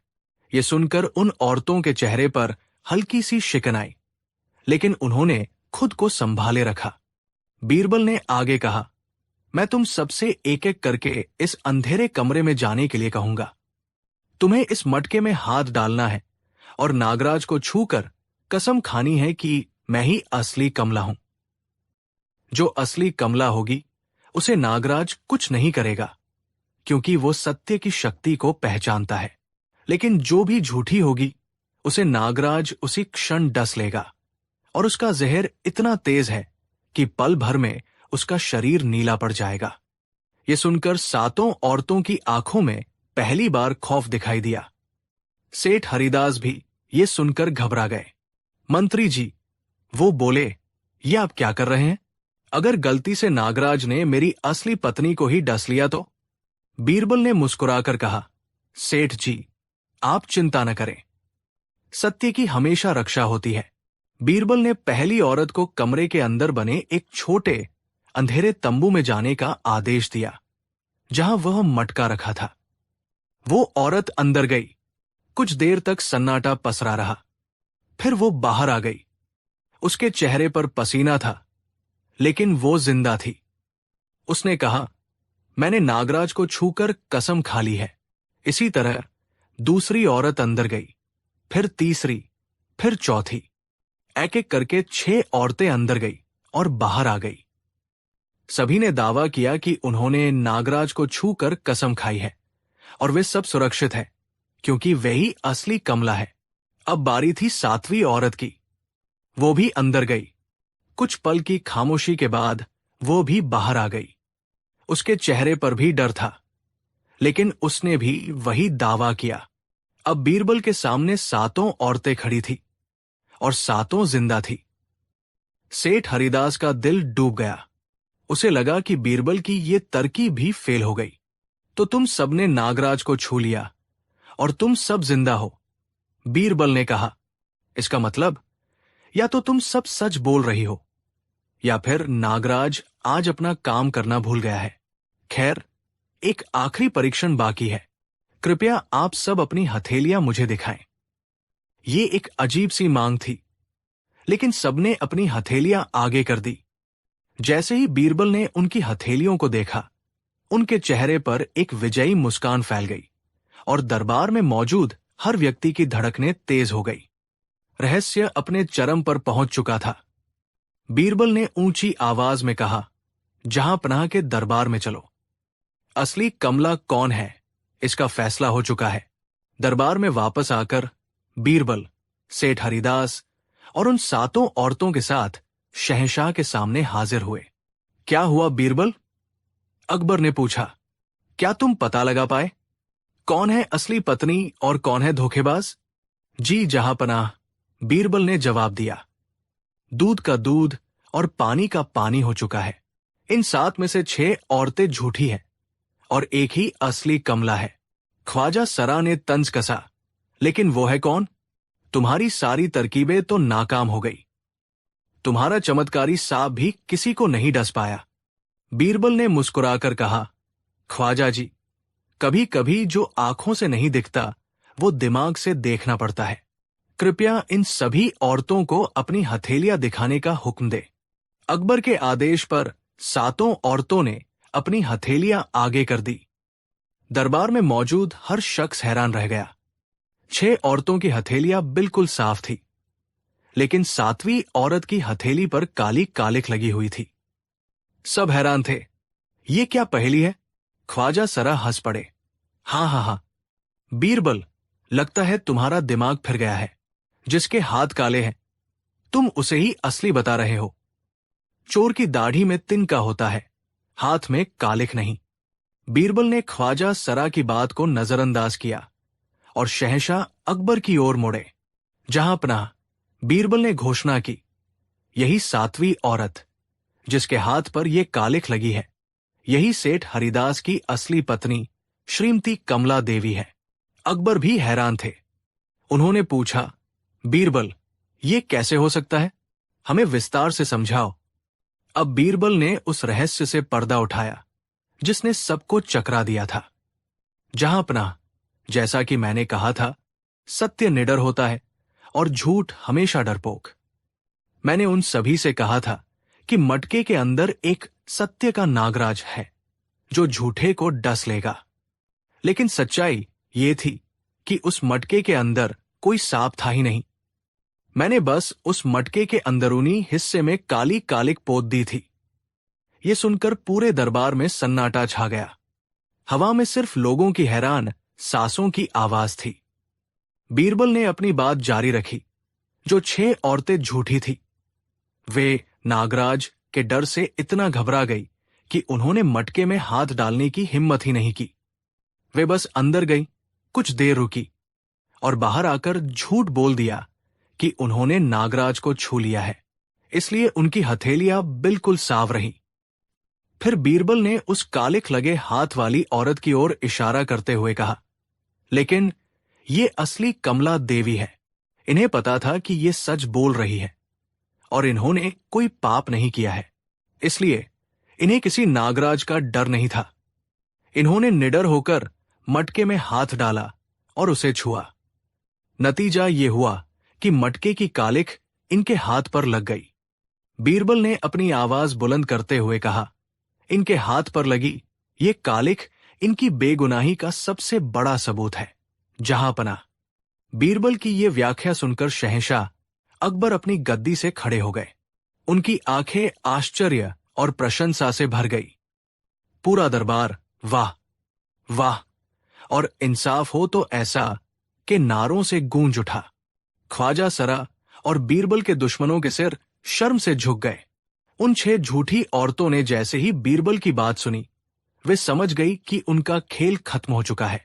वे फौरन शहंशाह के कदमों में गिर पड़ी और रो रो कर माफी मांगने लगी। एक झूठी औरत ने कबूल किया, हमें माफ कर दीजिए जहां पनाह, हम बहनें हैं और एक नाटक मंडली में काम करती थी। हमारी मंडली बिखर गई और हम पर बहुत कर्ज चढ़ गया। जब हमें सेठ हरिदास की दौलत और उनकी पत्नी के बारे में पता चला, जो समाज में बहुत कम आती जाती थी, तो हमने ये साजिश रची। हमने महीनों तक सेठ के घर की जासूसी की, उनकी हर छोटी बड़ी बात का पता लगाया ताकि हम असली कमला बन सकें। हमारा इरादा सेठ जी को नुकसान पहुंचाना नहीं, बस उनकी दौलत हड़पना था।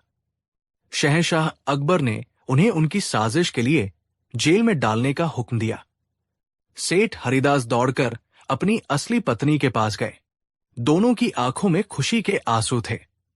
सेठ हरिदास ने बीरबल के आगे हाथ जोड़ लिए। मंत्री जी, वो बोले, मैं आपका ये एहसान जिंदगी भर नहीं भूलूंगा। आपने सिर्फ मेरी पत्नी ही नहीं, बल्कि मेरी इज्जत, मेरा परिवार और मेरा दिमागी सुकून भी बचाया है। बीरबल ने विनम्रता से कहा, सेठ जी, ये मेरा फर्ज था। याद रखिएगा, मुश्किल कितनी भी बड़ी क्यों न हो, सत्य और बुद्धि के सामने उसे झुकना ही पड़ता है। शहंशाह अकबर ने बीरबल को गले लगा लिया और उन्हें अशर्फियों से भरा एक थैला इनाम में दिया। बीरबल, अकबर ने कहा, तुम सच में एक नगीना हो। तुमने एक बार फिर साबित कर दिया कि तलवार की ताकत से बड़ी अक्ल की ताकत होती है। तुमने इंसान के मनोविज्ञान को समझकर वो कर दिखाया जो कोई और नहीं कर सकता था। और इस तरह बीरबल ने अपनी अद्वितीय सूझबूझ से एक और नामुमकिन मामले को सुलझा दिया। ये कहानी हमें सिखाती है कि सच बोलने वाले को कभी किसी चीज का डर नहीं होता, जबकि झूठ बोलने वाला इंसान हमेशा अपने ही बुने हुए डर के जाल में फंस जाता है। बीरबल का न्याय सिर्फ तलवार या कानून पर नहीं, बल्कि इंसान की फितरत की गहरी समझ पर आधारित था। कहानी 6। हिंदुस्तान की सरजमी पर जब शहंशाह अकबर का राज था, तो उनकी सल्तनत में अक्ल और हुनर की कोई कमी नहीं थी। दूर दूर से विद्वान, कलाकार और गुणी लोग उनके दरबार की शोभा बढ़ाने आते थे। लेकिन जहां ज्ञान का सूरज चमकता है, वहां मूर्खता का अंधेरा भी कहीं न कहीं अपना वजूद बनाए रखता है। ये कहानी भी आगरा से कुछ दूर बसे एक छोटे से गांव की है, जहां 4 दोस्त रहते थे।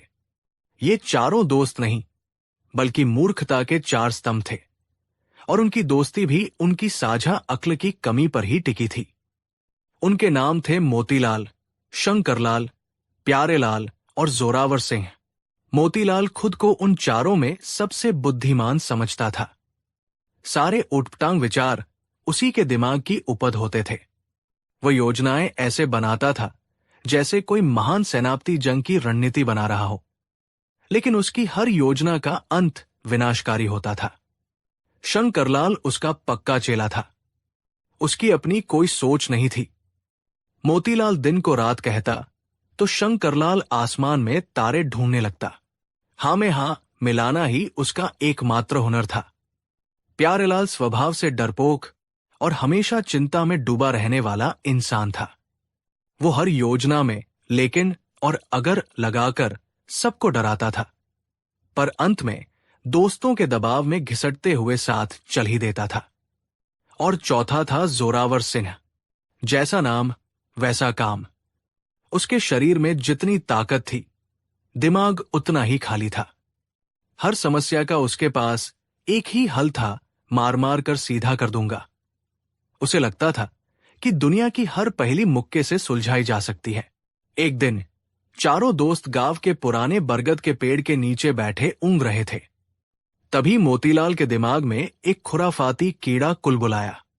वो अचानक उठकर खड़ा हो गया और बोला, भाइयों, हम कब तक इस गांव में अपनी जिंदगी बर्बाद करते रहेंगे?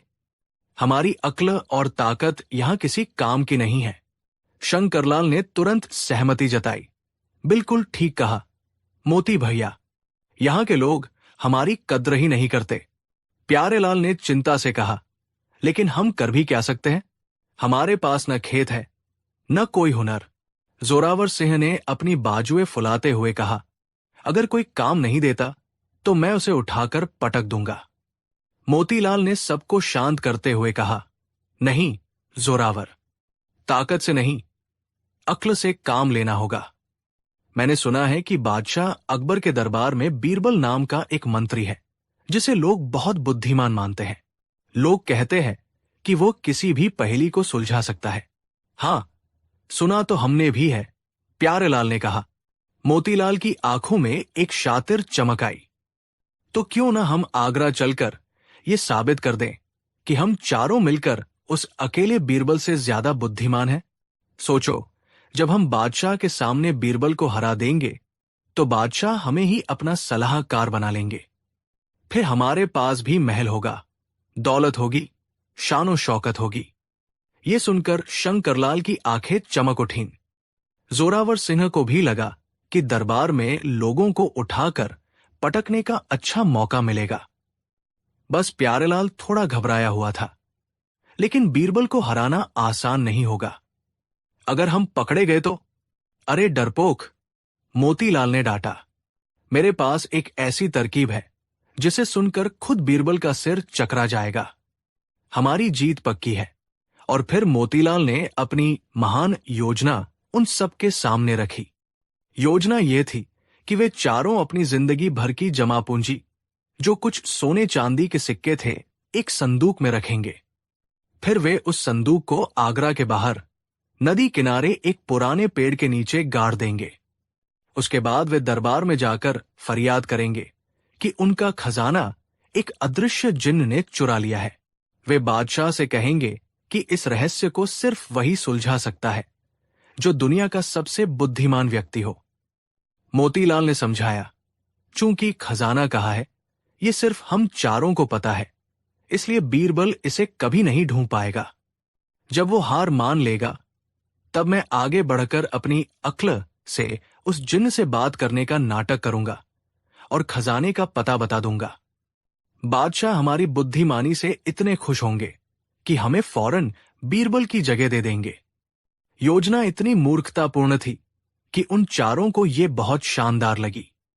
उन्होंने अपनी सारी जमा पूंजी एक संदूक में रखी और आगरा की ओर चल पड़े।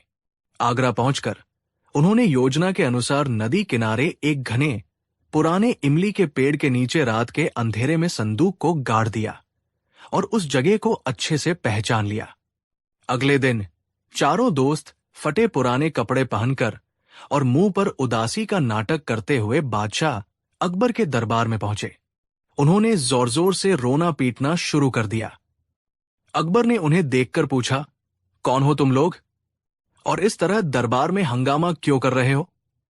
मोतीलाल आगे आया और हाथ जोड़कर बोला, जहांपनाह, हम लुट गए, बर्बाद हो गए। हम चार भाई परदेश से अपनी जिंदगी भर की कमाई लेकर आ रहे थे ताकि आपके शहर में बस सके। कल रात हम नदी किनारे आराम कर रहे थे, तभी एक अदृश्य जिन्न आया और हमारा खजाने का संदूक चुरा ले गया। अकबर हैरान हुए। अदृश्य जिन्न? ये कैसी बात कर रहे हो? शंकरलाल ने बात आगे बढ़ाई। जी आलमपना, वो न तो दिखा, न ही कोई आवाज आई। बस सुबह उठे तो संदूक गायब था। ये किसी इंसान का काम नहीं हो सकता। ख्वाजा सरा, जो बीरबल से जलते थे, को मौका मिल गया।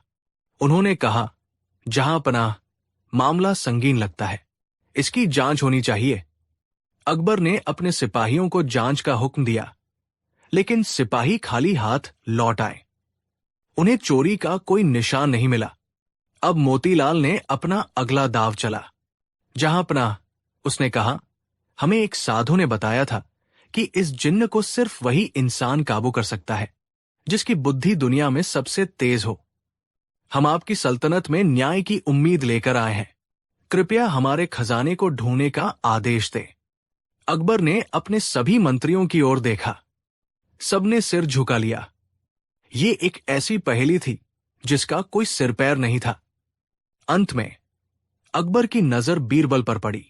बीरबल, अकबर ने कहा, अब यह मामला तुम्हारे हवाले। इन गरीबों की मदद करो और पता लगाओ कि इनका खजाना कहाँ है। बीरबल अपनी जगह से उठे और उन चारों दोस्तों के पास आए। उन्होंने उन चारों को बड़े ध्यान से ऊपर से नीचे तक देखा। उनके फटे कपड़े, उनके चेहरे पर बनावटी दुख और उनकी आंखों में छिपी चालाकी बीरबल से छिपी नहीं रही। बीरबल समझ गए कि दाल में कुछ काला नहीं, बल्कि पूरी दाल ही काली है। बीरबल ने मोतीलाल से पूछा, तुम्हें पूरा यकीन है कि तुम्हारा खजाना किसी जिन्न ने ही चुराया है? जी हुजूर, 100% यकीन है, मोतीलाल ने पूरे आत्मविश्वास से कहा। ठीक है, बीरबल ने कहा, जिन्न से निपटना इंसानों के बस की बात नहीं। इसके लिए हमें किसी ऐसी चीज की मदद लेनी होगी जिसमें दैवीय शक्ति हो। जहांपनाह, मुझे इन चारों को उसी जगह पर ले जाने की इजाजत दी जाए जहां इनका संदूक चोरी हुआ था। अकबर ने इजाजत दे दी। बीरबल उन चारों को लेकर नदी किनारे उसी इमली के पेड़ के पास पहुंचे। चारों दोस्त मन ही मन हंस रहे थे कि बीरबल उनकी चाल में फंस गया है। बीरबल ने उस विशाल और पुराने इमली के पेड़ को देखकर कहा, यह कोई साधारण पेड़ नहीं है, ये इंसाफ का पेड़ है। ये सच और झूठ को पहचानता है। आज रात ये पेड़ हमें बताएगा कि असली चोर कौन है। प्यारेलाल ये सुनकर घबरा गया। पेड़ कैसे बोलेगा? बीरबल ने उसे घूर कर देखा। चुप रहो, दैवीय शक्तियों पर सवाल नहीं उठाते। फिर बीरबल ने सिपाहियों को आदेश दिया कि पेड़ के चारों ओर एक बड़ा सा पर्दा लगा दिया जाए ताकि कोई अंदर न देख सके। जब पर्दा लग गया तो बीरबल उन चारों से बोले, अब सुनो, तुम चारों को एक एक करके इस पर्दे के अंदर जाना है और इस पेड़ के तने को छूकर कहना है, मैंने चोरी नहीं की है। जो सच्चा होगा उसे ये पेड़ कुछ नहीं करेगा, लेकिन तुम में से जो भी झूठा होगा या इस साजिश में शामिल होगा, ये पेड़ उसे पकड़ लेगा और उसका हाथ फिर कभी नहीं छोड़ेगा। ये सुनकर चारों की हालत खराब हो गई। मोतीलाल ने खुद को संभाला और सोचा, ये बीरबल हमें डराने की कोशिश कर रहा है। पेड़ भला किसी को कैसे पकड़ सकता है? उसने अपने दोस्तों को इशारा किया कि घबराने की जरूरत नहीं है। बीरबल ने आगे कहा, एक और बात, पेड़ अंधेरे में ही अपना चमत्कार दिखाता है, इसलिए पर्दे के अंदर पूरी तरह अंधेरा होगा। अब बीरबल का असली खेल शुरू हुआ था। पर्दे के अंदर जाने से पहले बीरबल ने चुपके से एक सेवक को बुलाकर उस इमली के पेड़ के तने पर अच्छी तरह से काला चिपचिपा तेल लगवा दिया था। ये बात उन 4 दोस्तों में से किसी को नहीं पता थी। सबसे पहले मोतीलाल को अंदर भेजा गया। पर्दे के अंदर घना अंधेरा था। मोतीलाल मन ही मन हंसा, बीरबल भी क्या मूर्ख है, भला पेड़ भी किसी को पकड़ता है। उसे पेड़ को छूने में डर लगा। उसे लगा कि अगर वो झूठा है तो शायद पेड़ सचमुच उसे पकड़ ले, इसलिए उसने पेड़ को छुआ ही नहीं। वो बस कुछ देर अंदर खड़ा रहा और फिर बाहर आकर बोला, मैंने पेड़ को छू लिया, उसने मुझे नहीं पकड़ा क्योंकि मैं सच्चा हूं। उसके बाद शंकरलाल अंदर गया। उसने भी मोतीलाल की तरह ही सोचा और डर के मारे पेड़ को बिना छुए ही बाहर आ गया और अपनी सच्चाई का दावा किया। फिर डरते कांपते प्यारेलाल की बारी आई। वो तो पहले से ही घबराया हुआ था।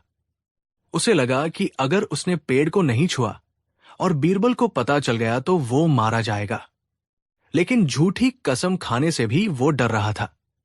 अंत में उसने भी पेड़ को छूने की हिम्मत नहीं की और बाहर आकर हाफते हुए बोला, मैं भी सच्चा हूं। आखिर में जोरावर सिंह अंदर गया। वो इन सब चक्करों में नहीं पड़ा। उसने सोचा, मैं क्यों डरूं? चोरी तो हमने की ही नहीं है, बस खजाना छुपाया है। उसने बेफिक्र होकर पूरे जोर से पेड़ के तने पर हाथ मारा और बाहर आकर सीना फुलाकर बोला, लो, छू लिया पेड़ को, अब बोलो। जब चारों बाहर आ गए तो बीरबल ने बादशाह अकबर से कहा, जहां पनाह, इंसाफ के पेड़ ने अपना फैसला सुना दिया है, अब बस आपको न्याय करना है। लेकिन पेड़ ने तो किसी को नहीं पकड़ा। अकबर ने हैरानी से कहा, पेड़ का न्याय करने का तरीका अनोखा है। जहां पनाह, बीरबल ने मुस्कुराते हुए कहा, कृपया इन चारों को अपनी हथेलियां दिखाने का हुक्म दे। अकबर के हुक्म पर चारों ने अपने हाथ आगे कर दिए और जैसे ही उन्होंने हाथ आगे किए, दूध का दूध और पानी का पानी हो गया। मोतीलाल, शंकरलाल और प्यारेलाल, इन तीनों की हथेलियां बिल्कुल साफ थी, लेकिन जोरावर सिंह की हथेली उस काले चिपचिपे तेल से पूरी तरह सनी हुई थी। पूरा दरबार ये देखकर हैरान रह गया। बीरबल ने जोरदार आवाज में कहा, जहां पनाह, ये तीनों झूठे हैं। इन्हें अपनी बेगुनाही पर इतना भी यकीन नहीं था कि ये पेड़ को छूने की हिम्मत कर सके। इन्हें डर था कि पेड़ इन्हें पकड़ लेगा, इसलिए इन्होंने अंधेरे का फायदा उठाकर पेड़ को छुआ ही नहीं। इसलिए इनके हाथ साफ है। फिर जोरावर की ओर इशारा करते हुए बीरबल बोले, और ये चौथा, ये महामूर्ख इतना सीधा है कि इसे झूठ और सच का गहरा भेद नहीं पता। उसने ईमानदारी से जाकर पेड़ को छू लिया और पेड़ पर लगा तेल उसके हाथ पर लग गया, जो उसकी सच्चाई का सबूत है कि उसने पेड़ को छुआ। लेकिन बाकी तीनों का हाथ साफ होना यह साबित करता है कि वे झूठे हैं और ये पूरी साजिश उन्हीं की है। ये सुनते ही मोतीलाल, शंकरलाल और प्यारेलाल के चेहरे का रंग उड़ गया। वे समझ गए कि वे बीरबल के जाल में बुरी तरह फंस चुके हैं। उन्होंने फौरन एक दूसरे पर इल्जाम लगाना शुरू कर दिया। ये सब मोती का प्लान था। प्यारेलाल रोने लगा। मैंने तो बस वही किया जो मोती भैया ने कहा। शंकरलाल गिड़गिड़ाया। अकबर का चेहरा गुस्से से लाल हो गया। तुम्हारी ये हिम्मत! तुमने दरबार को गुमराह किया और हमारे समय का अपमान किया। सिपाहियों, ले जाओ इन तीनों को और काल कोठरी में डाल दो। अब जोरावर सिंह को भी समझ आ गया कि क्या हुआ है। उसने भी डर के मारे सब सच उगल दिया। हुजूर, खजाना हमने ही उस इमली के पेड़ के नीचे गाड़ा है। हमें माफ कर दीजिए। सिपाहियों ने तुरंत उस जगह को खोदा और संदूक बरामद कर लिया। जब दरबार में शांति हुई तो अकबर ने बीरबल की ओर देखकर कहा, बीरबल, तुम धन्य हो। तुमने एक बार फिर साबित कर दिया कि बुद्धि के सामने बड़ी बड़ी ताकतें और चालाकियां घुटने टेक देती है। फिर उन्होंने उन चारों दोस्तों की ओर देखा जो सिर झुकाए खड़े थे। इन्हें क्या सजा दी जाए बीरबल? बीरबल ने कहा, जहांपनाह, मूर्खता अपने आप में ही सबसे बड़ी सजा है। इन्होंने अपनी अक्ल की कमी की वजह से अपनी जिंदगी भर की कमाई और अपनी इज्जत दोनों दांव पर लगा दी। मेरे ख्याल से इन्हें एक ऐसा सबक मिलना चाहिए जो ये जिंदगी भर न भूलें। बीरबल ने सुझाव दिया, इनका खजाना इन्हें वापस कर दिया जाए, लेकिन एक शर्त पर। इन्हें 1 महीने तक शाही अस्तबल में घोड़ों की लीद साफ करने का काम करना होगा। मेहनत की कमाई क्या होती है ये इन्हें तभी समझ आएगा, और इन्हें यह भी समझ आएगा कि अक्ल का शॉर्टकट ढूंढने वाले हमेशा गड्ढे में ही गिरते हैं। अकबर को यह सजा बहुत पसंद आई। उन चारों दोस्तों को 1 महीने के लिए अस्तबल में काम पर लगा दिया गया। उस 1 महीने में उन्होंने जितनी मेहनत की उतनी अपनी पूरी जिंदगी में नहीं की थी। जब वे अपना काम खत्म करके गांव लौटे तो वे बदल चुके थे। उन्होंने समझ लिया था कि बुद्धिमानी दूसरों को नीचा दिखाने में नहीं, बल्कि मेहनत और ईमानदारी से अपना जीवन जीने में है। और इस तरह बीरबल ने न सिर्फ एक पहेली सुलझाई, बल्कि 4 मूर्खों को जिंदगी का सबसे बड़ा सबक भी सिखा दिया। कहानी 7। शहंशाह जलालुद्दीन मोहम्मद अकबर का दरबार सिर्फ न्याय और शासन के लिए ही नहीं, बल्कि ज्ञान और पहेलियों के लिए भी मशहूर था। अक्सर बादशाह के मन में ऐसे सवाल उठते थे जो उनके सबसे बुद्धिमान मंत्रियों की अक्ल को भी चुनौती दे देते थे।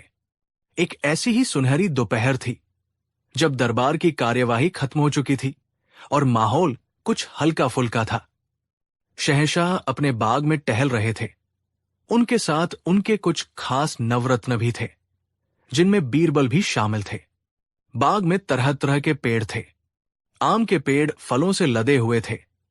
अनार के दाने सूरज की रोशनी में माणिक की तरह चमक रहे थे, और अमरूदों की मीठी खुशबू हवा में घुली हुई थी।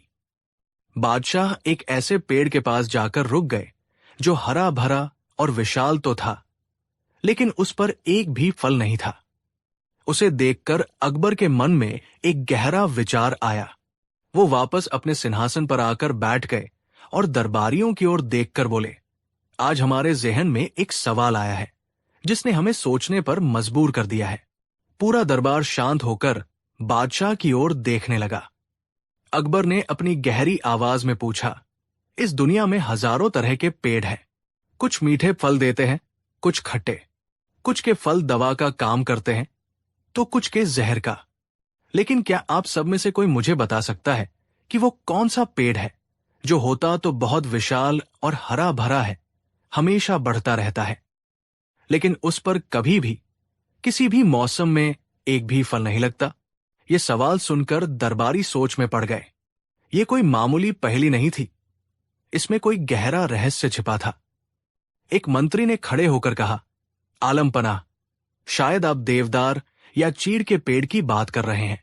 वे विशाल होते हैं पर उन पर ऐसे फल नहीं लगते जिन्हें खाया जा सके। अकबर ने सिर हिलाया, नहीं, उन पर शंकु, कोन्स लगते हैं जो उनके बीज होते हैं। एक तरह से वे उनके फल ही हैं। हम उस पेड़ की बात कर रहे हैं जिस पर कुछ भी नहीं लगता। एक और दरबारी, जो खुद को बड़ा ज्ञानी समझता था, बोला, जहां पनाह, बबूल का पेड़, उस पर सिर्फ कांटे होते हैं, फल नहीं।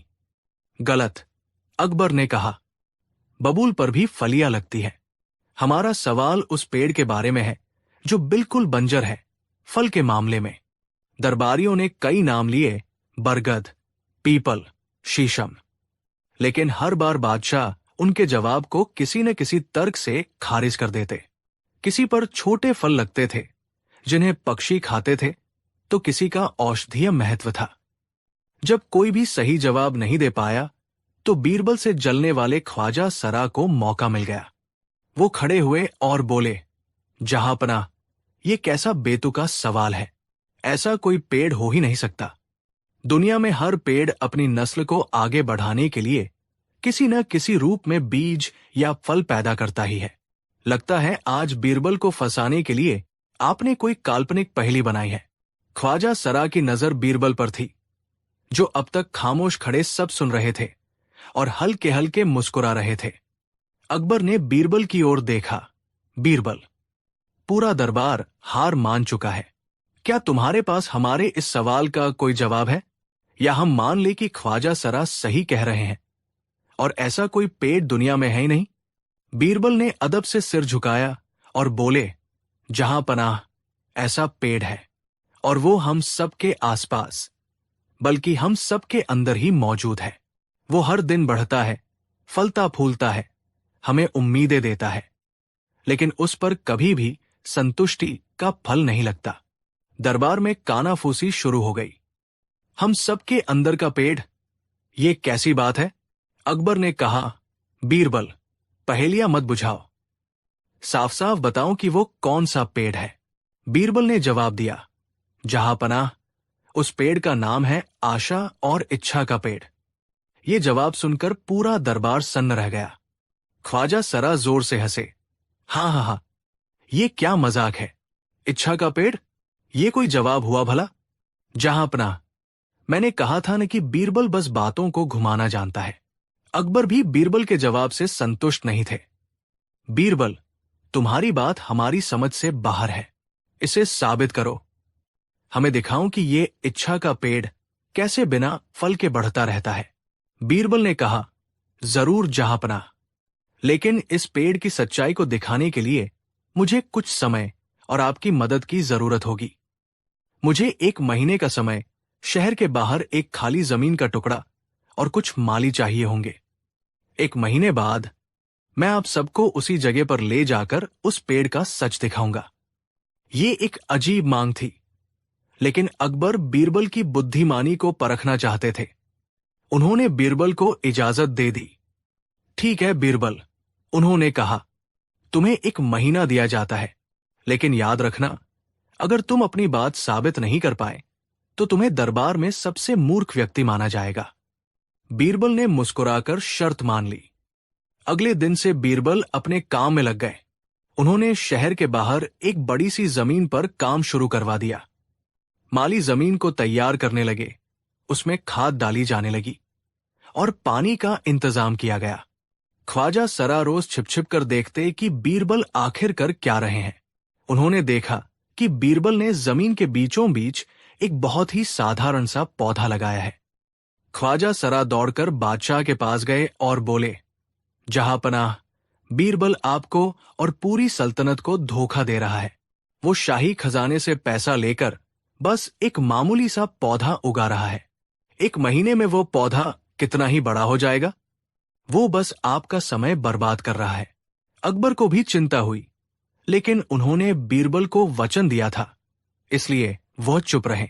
दिन बीतते गए। बीरबल रोज उस पौधे की देखभाल करते। वो उसे पानी देते, उसकी गुड़ाई करते।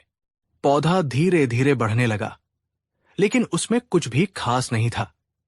1 महीना पूरा होने वाला था और वो बस एक छोटा सा हरा भरा पौधा ही था। दरबार में ये बात फैल गई कि इस बार बीरबल बुरी तरह फंस गए हैं और उनकी इज्जत मिट्टी में मिलने वाली है। आखिरकार 1 महीने बाद का दिन आया। बीरबल ने बादशाह अकबर और पूरे दरबार को उस जमीन पर आने का निमंत्रण दिया। जब सब वहां पहुंचे तो उन्होंने देखा कि जमीन के बीचों बीच एक छोटा सा लगभग 2 फुट का पौधा खड़ा है। उसे देखकर ख्वाजा सरा और बाकी दरबारी हंसने लगे। बस, यह है तुम्हारा वो चमत्कारी पेड़? ख्वाजा सरा ने तंज कसा। इस नन्हे से पौधे पर कौन से फल नहीं लगते बीरबल? इस पर तो अभी पत्ते भी ठीक से नहीं आए हैं। अकबर भी निराश हुए। बीरबल, ये क्या है? तुमने हमारा और पूरे दरबार का समय बर्बाद किया। बीरबल ने शांति से कहा, जहां पनाह, सब्र रखिए। पेड़ यही है, लेकिन इसकी सच्चाई देखने के लिए आपको मेरे द्वारा बुलाई गई कहानी के किरदारों से मिलना होगा। तभी बीरबल के इशारे पर 3 लोग सामने आए। एक गरीब फटेहाल किसान, एक अमीर घमंडी व्यापारी और एक बहुत ही विद्वान लेकिन महत्वाकांक्षी पंडित। बीरबल पहले उस गरीब किसान के पास गए और उसे उस पौधे के सामने खड़ा करके बोले, ये कोई साधारण पौधा नहीं है, ये इच्छा पूर्ति का पेड़ है। तुम इससे जो भी मांगोगे वो तुम्हें मिलेगा। बताओ, तुम्हारी सबसे बड़ी इच्छा क्या है? किसान की आंखों में चमक आ गई। उसने हाथ जोड़कर कहा, हुजूर, मैं बस इतना चाहता हूं कि मेरे पास इतना अनाज हो कि मेरा परिवार साल भर भूखा न सोए। बीरबल ने पौधे के पीछे से अनाज की एक बड़ी बोरी निकाली और उसे दे दी। लो, तुम्हारी इच्छा पूरी हुई। किसान बहुत खुश हुआ। उसने बीरबल को धन्यवाद दिया। बीरबल ने उससे पूछा, अब तो तुम्हारी इच्छा पूरी हो गई, अब तो तुम संतुष्ट हो? किसान ने एक पल सोचा और फिर बोला, हुजूर, अनाज तो मिल गया, लेकिन अगर मेरे पास एक जोड़ी बैल होते तो मैं खेत जोतकर और अनाज उगा सकता। बीरबल मुस्कुराए और दरबारियों की ओर देखा। उन्होंने कहा, देखा आपने, एक इच्छा पूरी हुई और उस पेड़ की एक और शाख निकल आई। अब बीरबल उस अमीर व्यापारी के पास गए। सेठ जी, आप इस पेड़ से क्या चाहते हैं? व्यापारी ने अकड़कर कहा, मेरे पास सब कुछ है, बस मैं चाहता हूं कि मेरे पास इतना सोना हो कि मैं आगरा का सबसे अमीर आदमी बन जाऊं। बीरबल ने सोने की अशर्फियों से भरा एक संदूक उसे दे दिया। व्यापारी की आंखें खुशी से फैल गई। अब तो आप संतुष्ट हैं, सेठ जी? बीरबल ने पूछा। व्यापारी ने लालच से चमकती आंखों से कहा, आगरा का सबसे अमीर तो मैं बन गया, लेकिन अगर मैं पूरे हिंदुस्तान का सबसे अमीर आदमी बन जाऊं तो क्या बात हो? बीरबल ने फिर दरबार की ओर देखा। इस पेड़ की एक और मोटी डाल निकल आई। जहां अपना, ये पेड़ और बड़ा हो गया। अंत में बीरबल उस विद्वान पंडित के पास गए। पंडित जी, आपकी क्या इच्छा है? पंडित ने कहा, मुझे धन दौलत का मोह नहीं, मैं बस चाहता हूं कि मेरा ज्ञान इतना बढ़ जाए कि पूरी दुनिया में मुझसे बड़ा कोई विद्वान न हो, लोग सदियों तक मेरा नाम याद रखें। बीरबल ने कहा, मान लीजिए, आपकी ये इच्छा भी पूरी हो गई। आप दुनिया के सबसे बड़े विद्वान बन गए। अब क्या? अब आप संतुष्ट हैं? पंडित ने कुछ देर गहरी सोच में डूबकर कहा, जब मैं सबसे बड़ा विद्वान बन ही जाऊंगा तो फिर मुझे किसी राजा के नीचे काम क्यों करना चाहिए? तब तो मुझे खुद एक राजा होना चाहिए ताकि मैं अपने ज्ञान से दुनिया चला सकूं। यह सुनकर शहंशाह अकबर चौंक गए। अब बीरबल उस छोटे से पौधे के पास खड़े हुए और बोले, जहां अपना, यही है वो पेड़, आशा और इच्छा का पेड़। ये देखने में छोटा है, लेकिन ये हर इंसान के मन में लगा हुआ है। इसकी जड़ें हमारी सांसों से जुड़ी हैं। उन्होंने अपनी बात को समझाते हुए कहा, एक गरीब को रोटी चाहिए, रोटी मिल जाए तो उसे बैल चाहिए, बैल मिल जाए तो उसे और जमीन चाहिए। एक अमीर को और सोना चाहिए, और सोना मिल जाए तो उसे पूरी दुनिया की दौलत चाहिए। एक ज्ञानी को सम्मान चाहिए, सम्मान मिल जाए तो उसे सत्ता चाहिए। ये पेड़ हमारी हर इच्छा पूरी होने के साथ और ज्यादा बड़ा और घना होता जाता है। इसकी शाखाएं आसमान तक पहुंच सकती हैं। ये हमें जिंदगी भर दौड़ाता है, हमें उम्मीदें देता है, हमें हरियाली दिखाता है, लेकिन इस पर कभी भी संतोष का फल नहीं लगता।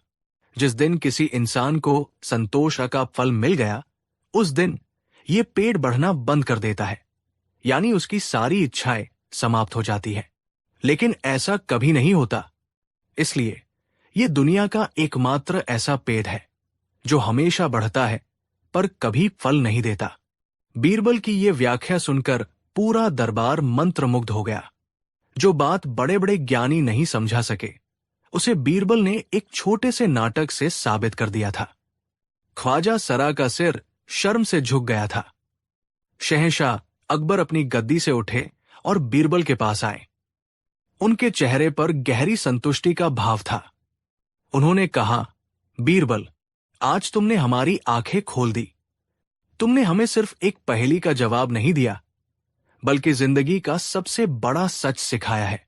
इंसान अपनी पूरी जिंदगी उस पेड़ को सींचता रहता है जिसके फल उसे कभी नहीं मिलने वाले। तुम सच में एक नगीना हो। अकबर ने बीरबल को बेशकीमती इनाम दिया और उस दिन से जब भी वो किसी को अतृप्त या लालची देखते तो मुस्कुराकर कहते, लगता है इसके मन का इच्छा का पेड़ कुछ ज्यादा ही बड़ा हो गया है। ये कहानी हमें सिखाती है कि हमारी इच्छाएं अंतहीन हैं। वे हमें आगे बढ़ने की प्रेरणा तो देती है, लेकिन अगर हम संतोष का मूल्य नहीं समझेंगे तो हम जीवन भर एक ऐसे पेड़ के नीचे बैठे रहेंगे जिसकी छांव तो मिलेगी पर जिसका फल हमें कभी नसीब नहीं होगा। कहानी 8। हिंदुस्तान की सरजमी पर जब शहंशाह अकबर का परचम लहराता था तो उनकी सल्तनत की शान और न्याय की चर्चाएं दूर दूर तक फैली थी। अकबर के नवरत्नों में बीरबल का नाम सूरज की तरह चमकता था, जिनकी बुद्धि का लोहा दोस्त और दुश्मन दोनों मानते थे। लेकिन जहां एक ओर अकबर की सल्तनत ज्ञान और समृद्धि का केंद्र थी, वहीं उनकी सल्तनत से सटा हुआ एक छोटा सा राज्य था जिसका नाम था विजयगढ़। विजयगढ़ का राजा था विक्रमसेन। राजा विक्रमसेन दिल का बुरा नहीं था, लेकिन उसमें एक बहुत बड़ी कमी थी। वो महामूर्ख और घमंडी था। उसे लगता था कि दुनिया में उससे ज्यादा बुद्धिमान और शक्तिशाली कोई नहीं है। उसके दरबारी, जो चापलूसी में माहिर थे, दिन रात उसकी झूठी तारीफों के पुल बांधते रहते थे। महाराज, आपकी एक हुंकार से पहाड़ कांप जाते हैं, या महाराज, आपकी बुद्धि के आगे तो देवगुरु बृहस्पति भी पानी भरते हैं। ऐसी बातें सुनकर राजा का अहंकार 7वें आसमान पर पहुंच गया था। राजा विक्रमसेन की सबसे बड़ी जलन का कारण थे शहंशाह अकबर और उनका नवरत्न बीरबल। जब भी कोई व्यापारी या मुसाफिर विजयगढ़ आता और बीरबल की चतुराई के किस्से सुनाता तो राजा का चेहरा गुस्से से लाल हो जाता। उसे लगता था कि बीरबल की वजह से उसकी शान कम हो रही है। एक दिन राजा विक्रमसेन के दरबार में एक सौदागर आया जो आगरा से होकर लौटा था। उसने बीरबल की एक और चतुराई की कहानी सुनाई कि कैसे बीरबल ने आसमान के तारों की गिनती बताकर बादशाह को हैरान कर दिया था। यह सुनकर राजा विक्रमसेन गुस्से से अपनी गद्दी से खड़ा हो गया। बस, बहुत हुआ इस बीरबल का महिमा मंडन, वो गरज कर बोला। एक मामूली मंत्री की इतनी तारीफ। हम साबित कर देंगे कि विजयगढ़ का राजा आगरा के एक मंत्री से कहीं ज्यादा बुद्धिमान है। हम बीरबल को ऐसी चुनौती देंगे जिसे सुनकर उसकी अक्ल ठिकाने आ जाएगी। राजा ने अपने सबसे चापलूस मंत्री धूर्तराज से सलाह मांगी।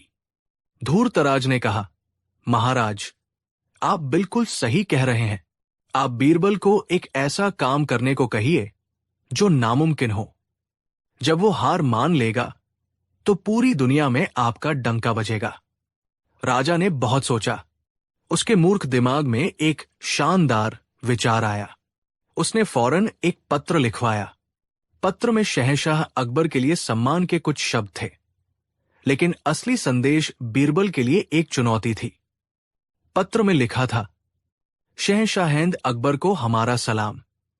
हमने आपके मंत्री बीरबल की बुद्धिमानी के बहुत चर्चे सुने हैं। हम उनकी परीक्षा लेना चाहते हैं। अगर बीरबल सच में इतने ही बुद्धिमान है तो हमारे लिए एक घड़ा भरकर बुद्धिमानी भेजें। अगर वो ऐसा नहीं कर सके तो हम मान लेंगे कि आगरा में सिर्फ चापलूसों का जमावड़ा है और असली बुद्धिमानी तो विजयगढ़ में ही बसती है। आपके जवाब का इंतजार रहेगा। ये पत्र लेकर एक दूत आगरा के लिए रवाना हुआ। जब ये पत्र अकबर के दरबार में पढ़ा गया तो सारे दरबारी सन्न रह गए। एक घड़ा बुद्धिमानी, ये कैसी बेतुकी मांग थी। बुद्धिमानी कोई वस्तु तो है नहीं जिसे घड़े में भरकर भेजा जा सके। ख्वाजा सरा जैसे बीरबल के दुश्मन मन ही मन खुश हो गए। उन्हें लगा कि इस बार बीरबल बुरी तरह फंस गए हैं। उन्होंने अकबर से कहा, जहां पनाह, ये हमारा सीधा सीधा अपमान है। राजा विक्रमसेन आपकी नहीं बल्कि आपकी सल्तनत की बुद्धि का मजाक उड़ा रहा है। हमें उसे सबक सिखाना चाहिए। अकबर भी गुस्से में थे, लेकिन वो जानते थे कि ऐसे मामलों में जल्दबाजी करना ठीक नहीं। उनकी नजरें बीरबल पर टिकी थी, जो हमेशा की तरह शांत खड़े थे, और उनके चेहरे पर एक हल्की सी मुस्कान थी, मानो उन्हें इस चुनौती में मजा आ रहा हो। बीरबल, अकबर ने कहा, इस मूर्ख राजा ने हमारी इज्जत दांव पर लगा दी है। क्या तुम्हारे पास इस अपमान का कोई जवाब है? क्या तुम एक घड़ा बुद्धिमानी भेज सकते हो? बीरबल ने अदब से सिर झुकाया और बोले, जहां पनाह, राजा विक्रमसेन ने जो मांगा है वो उन्हें जरूर मिलेगा। बुद्धिमानी भेजना कोई मुश्किल काम नहीं है, बस उसे उगाने में थोड़ा समय लगता है। आप मुझे 1 महीने का समय और एक मिट्टी का घड़ा दीजिए। मैं वादा करता हूं कि 1 महीने बाद विजयगढ़ के राजा को एक नहीं बल्कि मुंह तक भरा हुआ बुद्धिमानी का घड़ा मिलेगा। यह सुनकर पूरा दरबार हैरान रह गया। बीरबल बुद्धिमानी को उगाने की बात कर रहे थे, ये कैसे मुमकिन था? ख्वाजा सरा ने मन ही मन सोचा, लगता है बीरबल पागल हो गया है। अकबर ने बीरबल पर भरोसा करते हुए उन्हें इजाजत दे दी। बीरबल ने एक छोटे मुंह वाला मिट्टी का घड़ा लिया और अपने बाग में चले गए। वहां कद्दू की एक बेल लगी हुई थी, जिस पर एक बहुत ही छोटा, उंगली के बराबर का कद्दू लगा था। बीरबल ने बड़ी ही सावधानी से उस नन्हे से कद्दू को बिना बेल से तोड़े घड़े के अंदर डाल दिया। अब वो छोटा सा कद्दू बेल से जुड़ा हुआ घड़े के अंदर था। बीरबल ने उस घड़े को वही बेल के पास सुरक्षित रख दिया। वो रोज उस बेल की देखभाल करने लगे, उसे समय पर पानी और खाद देते। सूरज की रोशनी पाकर वो छोटा सा कद्दू घड़े के अंदर ही धीरे धीरे बड़ा होने लगा। 1 महीना बीतते बीतते वो कद्दू इतना बड़ा हो गया कि उसने घड़े को अंदर से पूरी तरह भर दिया। अब उस कद्दू को घड़े से बाहर निकालना नामुमकिन था, जब तक कि घड़े को तोड़ा न जाए। जब बीरबल को यकीन हो गया कि कद्दू पूरी तरह से घड़े में फिट हो गया है, तो उन्होंने बड़ी सावधानी से उसे बेल से काट दिया। अब उनके हाथ में एक ऐसा घड़ा था जिसके अंदर एक बड़ा सा कद्दू फंसा हुआ था। बीरबल उस घड़े को लेकर दरबार में हाजिर हुए। जहां पनाह, उन्होंने कहा, बुद्धिमानी का घड़ा तैयार है, अब इसे विजयगढ़ भेजने की तैयारी की जाए। अकबर और सारे दरबारी उस घड़े को देखकर हैरान थे। उन्हें समझ नहीं आ रहा था कि इसके अंदर क्या है। बीरबल ने राजा विक्रमसेन के लिए एक पत्र लिखा। उस पत्र में लिखा था, महाराज विक्रमसेन, आपके अनुरोध पर शहंशाहिंद ने आपके लिए बुद्धिमानी का फल भेजा है। ये बहुत ही कीमती और दुर्लभ है। इसे इस्तेमाल करने की एक शर्त है। ये बुद्धिमानी तभी काम करेगी जब इसे घड़े से बिना घड़े को तोड़े निकाला जाए। अगर आपने घड़ा तोड़ दिया तो बुद्धिमानी नष्ट हो जाएगी और उसका कोई असर नहीं होगा। हमें विश्वास है कि विजयगढ़ में इतने बुद्धिमान लोग जरूर होंगे जो इस फल को बिना घड़ा तोड़े निकाल लेंगे। ये पत्र और घड़ा लेकर वही दूत वापस विजयगढ़ के लिए रवाना हुआ। जब राजा विक्रमसेन के दरबार में ये घड़ा पहुंचा तो वो बहुत खुश हुआ। उसे लगा कि उसने बीरबल को हरा दिया है और बीरबल ने डरकर कोई मामूली चीज भेज दी है। उसने घड़े के अंदर झांका तो उसे एक बड़ा सा फल दिखाई दिया जो घड़े में पूरी तरह फंसा हुआ था। फिर राजा ने बीरबल का पत्र पढ़ा। पत्र पढ़ते ही उसके चेहरे का रंग उड़ गया। शर्त थी, बुद्धिमानी को निकालना है पर घड़ा टूटना नहीं चाहिए। ये तो नामुमकिन था। फल घड़े के मुंह से कहीं ज्यादा बड़ा था। राजा विक्रमसेन ने अपने सभी मंत्रियों को बुलाया। निकालो इसे, उसने हुक्म दिया। तुम सब खुद को बहुत बुद्धिमान समझते हो ना? दिखाओ अपनी अक्ल। मंत्रियों ने घंटों तक माथा पच्ची की। एक ने घड़े को उल्टा करके हिलाने की कोशिश की, दूसरे ने पतली लकड़ियों से फल को निकालने की कोशिश की, तीसरे ने पानी डालकर उसे फुलाने की सोची, लेकिन हर कोशिश नाकाम रही। फल टस से मस नहीं हुआ। धूर्तराज ने कहा, महाराज, ये बीरबल की कोई चाल है। उसने जानबूझकर ऐसा किया है। हम घड़ा तोड़ देते हैं, देखते हैं अंदर क्या है। मूर्ख, राजा चिल्लाया। पत्र में साफ साफ लिखा है कि घड़ा टूटते ही बुद्धिमानी खत्म हो जाएगी। अगर हमने घड़ा तोड़ दिया तो हम बीरबल के सामने अपनी हार मान लेंगे। पूरी दुनिया हम पर हंसेगी। दिन बीतते गए। पूरा विजयगढ़ राज्य इसी काम में लग गया। बड़े बड़े विद्वान बुलाए गए, लेकिन कोई भी उस कद्दू को घड़े से नहीं निकाल पाया। राजा की रातों की नींद और दिन का चैन हराम हो गया। वो हर समय बस उसी घड़े को घूरता रहता। उसकी समझ में नहीं आ रहा था कि बीरबल ने ये चमत्कार किया कैसे। आखिरकार राजा विक्रमसेन ने अपनी हार मान ली। उसका घमंड चूर चूर हो चुका था। उसे समझ आ गया था कि बीरबल की बुद्धि का कोई मुकाबला नहीं है। उसने शर्मिंदा होकर शहंशाह अकबर को एक पत्र लिखा। पत्र में उसने अपनी मूर्खता के लिए माफी मांगी और लिखा, शहंशाह अकबर, हम अपनी हार स्वीकार करते हैं। आपके मंत्री बीरबल सचमुच दुनिया के सबसे बुद्धिमान व्यक्ति हैं। हम उनकी बुद्धिमानी का रहस्य जानना चाहते हैं। कृपया हमें बताएं कि उन्होंने ये असंभव काम कैसे किया। इसके साथ ही उसने वो घड़ा भी वापस आगरा भेज दिया। जब वो घड़ा और पत्र अकबर के दरबार में पहुंचे तो पूरे दरबार में हंसी का फव्वारा छूट गया। अकबर बीरबल की इस अनोखी तरकीब पर बहुत प्रसन्न हुए। उन्होंने राजा विक्रमसेन को जवाब में लिखवाया, राजा विक्रमसेन, बीरबल का संदेश बहुत सीधा और सरल है। जिस तरह ये फल कद्दू बचपन में ही घड़े में डाल दिया गया और बड़ा होने पर उसी में कैद हो गया, उसी तरह बुद्धिमानी भी कोई ऐसी चीज नहीं है जिसे बाहर से किसी के दिमाग में भरा जा सके। बुद्धिमानी का बीज बचपन में ही मनमस्तिष्क में बोया जाता है। सही परवरिश, अच्छी शिक्षा और विनम्रता के पानी से उसे सींचा जाता है। तब जाकर वो धीरे धीरे अंदर ही अंदर विकसित होती है। जो लोग ये सोचते हैं कि वे रातों रात बुद्धिमान बन सकते हैं या दूसरों से बुद्धिमानी उधार ले सकते हैं, वे आपकी ही तरह एक ऐसे घड़े को लेकर बैठे रहते हैं जिसका फल वे कभी इस्तेमाल नहीं कर पाते। ये पत्र जब राजा विक्रमसेन ने पढ़ा तो उसकी आंखें खुल गई। उसे अपनी गलती का एहसास हुआ। उसने समझ लिया कि असली बुद्धिमानी घमंड करने या दूसरों को नीचा दिखाने में नहीं, बल्कि लगातार सीखने और विनम्र रहने में है। उस दिन के बाद राजा विक्रमसेन ने अपनी चापलूसों की टोली को दरबार से निकाल दिया और अपने राज्य में शिक्षा और ज्ञान को बढ़ावा देना शुरू कर दिया। और इस तरह बीरबल ने सिर्फ एक घड़े और एक कद्दू से, बिना एक भी हथियार उठाए, एक घमंडी राजा को जिंदगी का सबसे बड़ा सबक सिखा दिया। ये कहानी आज भी हमें याद दिलाती है कि बुद्धि का प्रदर्शन करने से ज्यादा जरूरी